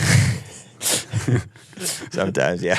Well, you got a multitude of dipping scenarios. You got your agony of defeat dip, right? You got throwing in for that. you got your victory dip. Yeah, your victory dip, absolutely. You got to calm the nerves dip. Calm the nerves. You you got wake up first thing in the morning. Got to throw a dip in. Wake and dip. Got to take a dump. Yeah. After lunch dip, thank you. After breakfast dip, yep. Boring chair ride, throw in a dip. You know what I mean? What's the favorite dip though? Like, I don't know. Let me scared to kind of do this trick. Let me kind of dip about it. You know what I mean? Just Let me kinda dip like, about yeah, it. let me just kind of like put this one off just for another 5 minutes. I don't know. Dude, I got a dip about it. Yeah. Yeah. Let me just dip about that. I don't Where's your know. favorite dip in the day? In a I was 12-hour period. Skull mint. No, favorite. Oh. Dip, like, is it your wake and dip? Or is it your breakfast coffee dip? after lunch dip? It's after fatty meal dip. After the meal dip. Yeah, after the meal dip. So you can have 3 amazing dips a day because you can go breakfast, lunch, and din. Yep. After dip. Yep. I just want to preface this with saying we do not condone No, chewing yeah. tobacco. No, Nobody should don't do do it. any It's nicotine. horrible when you get addicted. It literally is. It's horrible. You Like, never straight will up. be able to get off of it. However, True. It's from like this the most conversation, addictive thing. It is the most addictive drug ever. well, from this conversation, I done. might start dipping. So Don't you do that? Don't you? So addicted. Okay, that's Yeah. good stuff. Well, we talked setups. So, what bindings you're on? You don't have flows on there anymore. Burton, Malavitas. why wouldn't you ride flows? I was on them for a while when I wasn't sponsored by them, but I was on Flow for so long I wanted to try something else, and then I just started riding Burton, and then I don't know. Do they still make flows? Is it still? a Yep, thing? yep. Burton. I think Burton. Flow and Nidecker are like. Oh, they combined on that Nidecker yep, binding. Yep. Okay, Combined that in, makes yeah. some sense. I can see the relationship. Yep. Absolutely. Well, do you set up your board? I'm curious. A lot of pipe guys, they go like crazy forward lean. Were you cranking on? Do you still run crazy forward lean? Not really. No, I never really held. Looks pretty straight up. I mean, a little bit. Not really. Did you run a stiff dog, or is that kind of a similar setup to what you rode when you were? A little bit stiffer than this. Yeah. Yeah, a little bit stiffer, but I kind of softened it up for a little bit more playful, and a little bit better for the general public because, like, it's not really that fun to ride a super stiff board, but it definitely helps in pipe, I think. Yeah, absolutely. I feel like, can I ask one question real quick? I feel like there's a right answer to this. I'm actually looking for a specific answer, but what is your favorite feeling trick besides just doing a big method in the pipe? Yeah, good question. What would be your favorite, just singular, I want to do this. It feels sick every single time. I got 2 answers. Besides a method or like boosting the air in the pipe, Correct. I think a backside 5. Backside 5s I love. I've always loved them. Love backside 5s and switch rodeo 5s. Switchback rodeo? Switchback rodeo 5s, yeah. Yeah. Switchback rodeo 5. So you come up, okay, sick. Yep. Just like the way they come around, and once you're in the air, it's the easiest thing. You just kind of, spot the landing the whole time, and I don't know. I love them. And I you was can go actually looking for air to fakie, but those will Okay, work. got it. Yeah, I like that. I mean, dude, yeah. I You have also have a this good vision in frontside your alley. head of you airing it to fakie with the crowd down there and looking at them the way you described that, and I can't imagine much feeling better than that. 20 feet up, bone, nose bone or melon to fakie, crowd down there. Yeah, no, good air to fakie's awesome, dude. Or a frontside alley-oop. Ooh. Is a great feeling one, but yeah, no, I mean, I can't say that's a bad one too. That's an awesome one. Back five's rowdy. Never could have done that. The switchback rodeo is a good take too, because it's like you don't have to edge. You can go dead straight. You pop like crazy. Pop like crazy. You can go half the speed if you half the would speed. on a normal So trick weird. because you don't edge or something. I don't know Right. why, but I think we have similar switchback rodeos. just full dump. Yeah, dumpy. Just dump them. Yeah, So five is back to Regs. regular. Yeah, Another trick. so it's almost just rolls. yep. Just So that's why you get that feel. Yep. And then you did a back rodeo 1080 in bondage. I don't know. Did I? Yes. A regular back rodeo? Ken? Regular. Okay. You are forgetting this. I don't remember. I don't. It's insane. That would be like, that's better than any trick I've ever done. Oh, is it in the my powder? life. In the powder, yeah. Oh yeah. Yep. Yeah. Yep. And your regular back rodeos, you kind of like, it's almost like you got the water in your ear, like wildcatty flip, and your switch ones are full dumpers. Yeah. I wish I could do my regular ones like I do my switch ones. I would like to do them like I do my switch ones, but I do them differently. Now we have a conversation here at the Bomb Hole about who do you think who's going to be able to do the oldest McTwist? Like at when somebody's 80, like who's still going to be able to McTwist? Yeah. I feel like we don't actually put Scotty's name in the conversation. You've always been more of a back fiver. Oh yeah. Don't put my name in there because I don't know how to do a McTwist. At one point I did. I had some good McTwists, and then I went down this crazy like path. You know how like Pat Moore or actually like Scotty James is doing that revert? Yeah. Right? I started doing that by like unintentionally, right? I couldn't like do it. And like that, so that's how like Pat Moore essentially started like doing that. I think it's because I was like, I was running into that problem and he just turned it kind of into a trick, you know? Yep. And I was like, I couldn't like get him back down. And like that just totally effed me up. And I just lost it. That's like one of the only tricks that I lost that I'm so bummed about because I think Mickey's, they're so sick, dude. And I wish I could do just a chicken wing Mickey because I would do that all the time. And I still think, like, dude, like Shaun should just drop in and just do a big old Mickey like he used to do, you know? Mm-hmm. Those are my favorite. Or his alley-oop backside rodeos. Mm-hmm. Like, dude, what? Doing that first hit? Are you kidding me, dude? So, yeah, not me, but... All right, let's talk names. Let's talk hypothetical because you got Danny Davis's name is in there, Turrier's name's in there. I mean, JP Walker. You guys can still Mickey like the best of them. Yeah. Richards, Chad Otterstrom. Right. You know, these are all top contenders. But it's really it's almost about who's going to have the most vitality in their old age. I think so. Chad will, in my opinion, never miss the movement. Like if he can stand on a snowboard, I think he'll probably do a McTwist. I think. Who snowboards more than Otterstrom? Nobody. Who has put in more miles snowboarding? No. Him, Kinger, Danny Davis, like Tim Humphries. Like literally, like those guys snowboard more than anyone that I know of.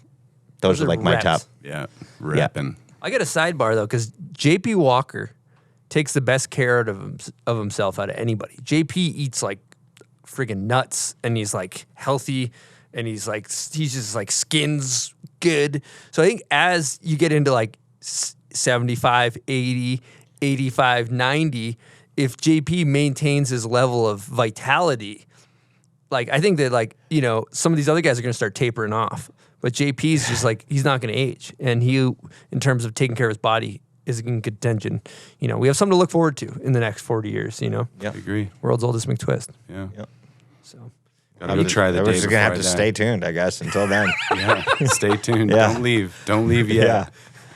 So Some good stuff to come. right after X Games Big Air, coming up next, the next event at night on this icy quarter pipe is world's oldest McTwist. Yeah, we're doing it down in the parking lot. It's a tow-in, actually, snowmobile. Must be 45 to enter. Yeah.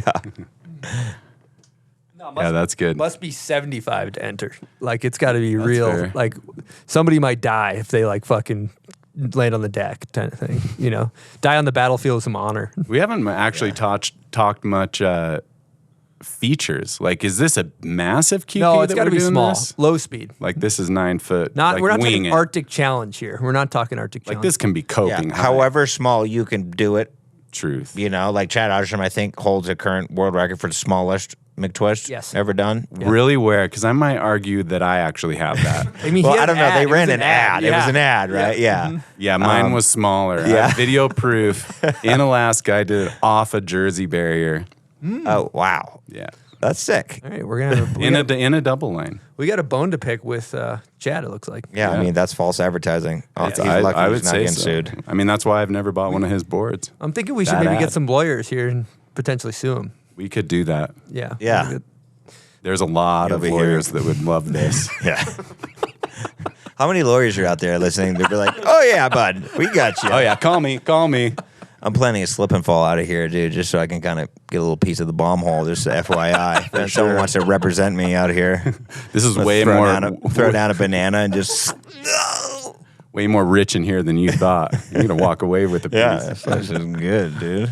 Well, look at this camera. Were you at the quarter pipe contest where Luke got towed in and like just got absolutely slaughterhouse fived? It was like a Grand Prix. Yeah, remember Grand Snowmobile Prix. tow? Yeah, You were- that's you were- kind of like what I had in mind when I was saying, you know, like, because it was just not fun and scary. That was in Breckenridge in like the parking lot. Yeah. Yeah, it was towing quarter pipe at night, like blizzard-esque, and like Luke's wearing no goggles. Too. He can ride in a blizzard with no goggles. The only guy ever, like, he must have like an extra lens or something like that, like in his eye. Like I hit like one little small snowflake, and natural reaction is to close your eyes. He can just You got to get break towed in. behind a snowmobile with no eyewear and just be fine. But yeah, he went pretty. I don't remember specifically what you're talking about, but I know the event. He got buckled. I just remember him like it seemed like there was no gauge on speed with the sled tow, and he just went way bigger than expecting and just annihilated. Oh, okay. I'm unfamiliar. You're not talking about Jack. Or was it Jack? Aaron style where he landed on his butt on the lip. No, I was thinking about Luke at the tow-in contest. I swear, Okay. or maybe he landed it, but I thought he got buckled. Okay. I remember that contest. People were going huge though. That Breckenridge parking lot one. Yeah. But yeah, you did good at Aaron style too, didn't you? Win? Didn't you? Or Arctic Challenge? No, what was it? Aaron style. I got I think maybe a second. I think Quarter pipe. behind Kevin. Yeah. Yeah. Sick. And that's when you got a car.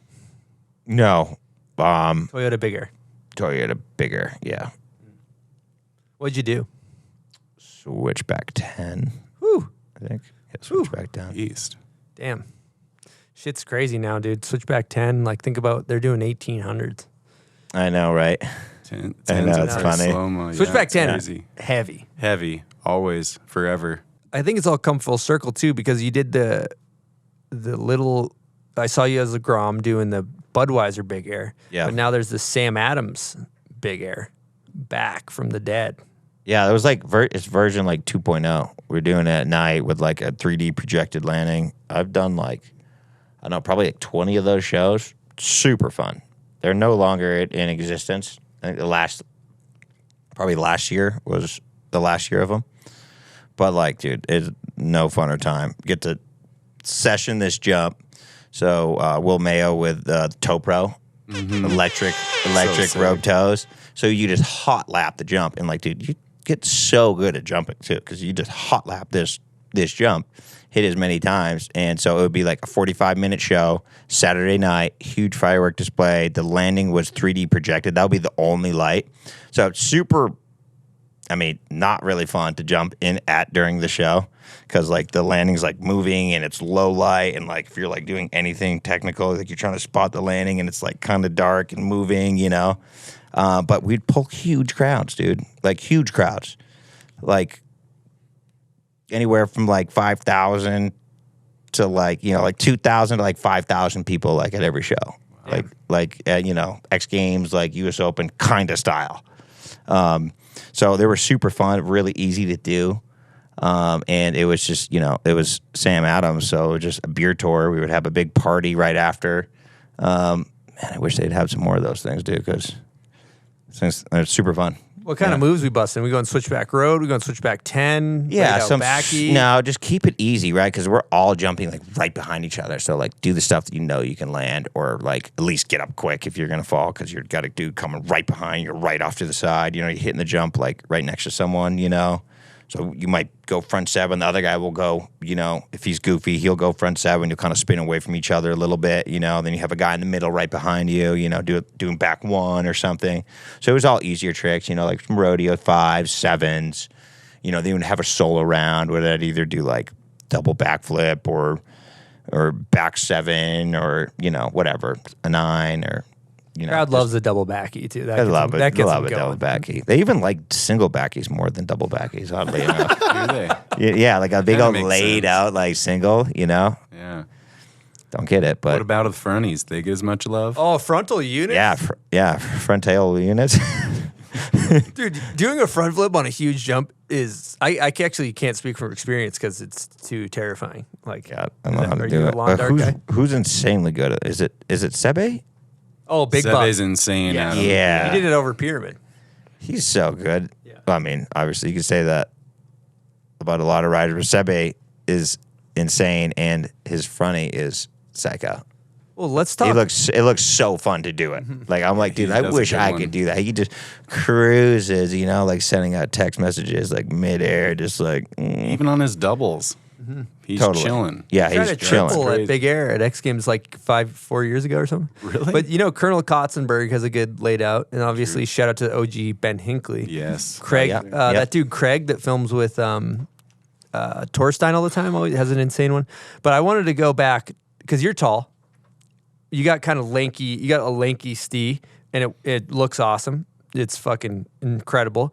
Let's talk tall people, good style. Because Sebede Buck came to mind with that. Yeah, Sebede he's like Buck. 6'4". Yeah, Save It a Buck. I mean, McKelbang. Yep. Who else is tall? Bodie Merrill's like 6'3" or something. Yep, Bodie's tall and he's got good style. I think Matt's Johnson. Is he? I don't know. He's not super tall. He kind of looked a little taller. But You know who he's comes to mind? Louis maybe Vito. 6 feet. Yeah.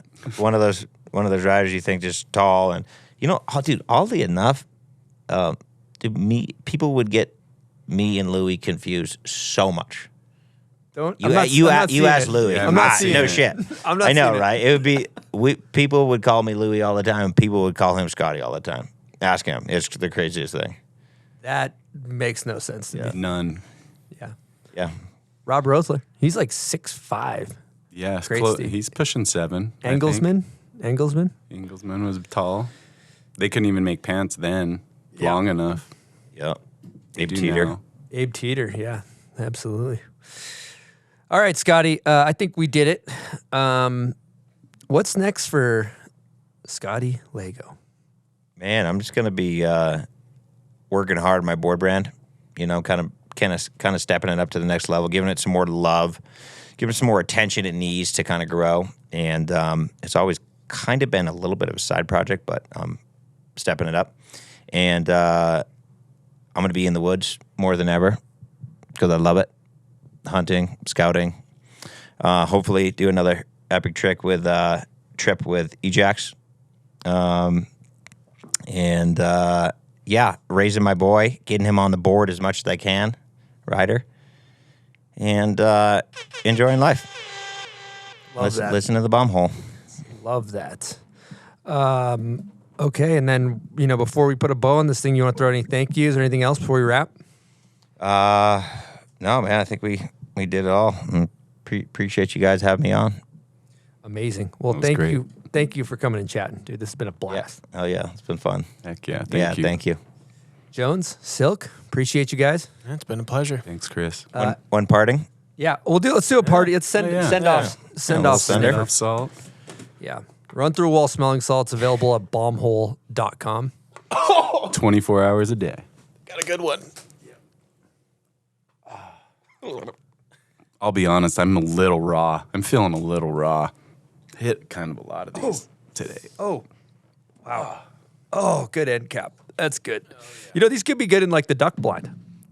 Oh, for sure. Dude, you got to take these Yeah, in be the like, duck oh, blind. it's almost legal, lad. We got 2 more minutes. Boys, smelling salts, let's go. Oh, yeah. Hold the line. Load up. Here they come.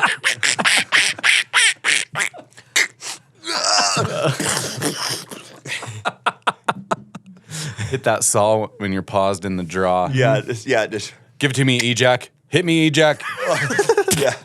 Ejac actually, dude, so dope. Great hunting partner. Awesome dude to go on a trip with. But he was calling my range, dude, because I was so pinned down with his bull. Ejac was actually, had his rangefinder out and was like, 45, I would like get my dial, dialed to, he's like 46. So he was essential. He was That's dope. sick. Yeah. Good stuff, Scotty. All right. Well, thanks for coming and chatting with us. It's been a pleasure. And thank you to everybody that tunes in. Thank you to all of our Patreon members. We couldn't do the show without you. Thank you to all the sponsors. We appreciate you guys, and we got another episode coming at you next Wednesday. Over and out from the bomb hole.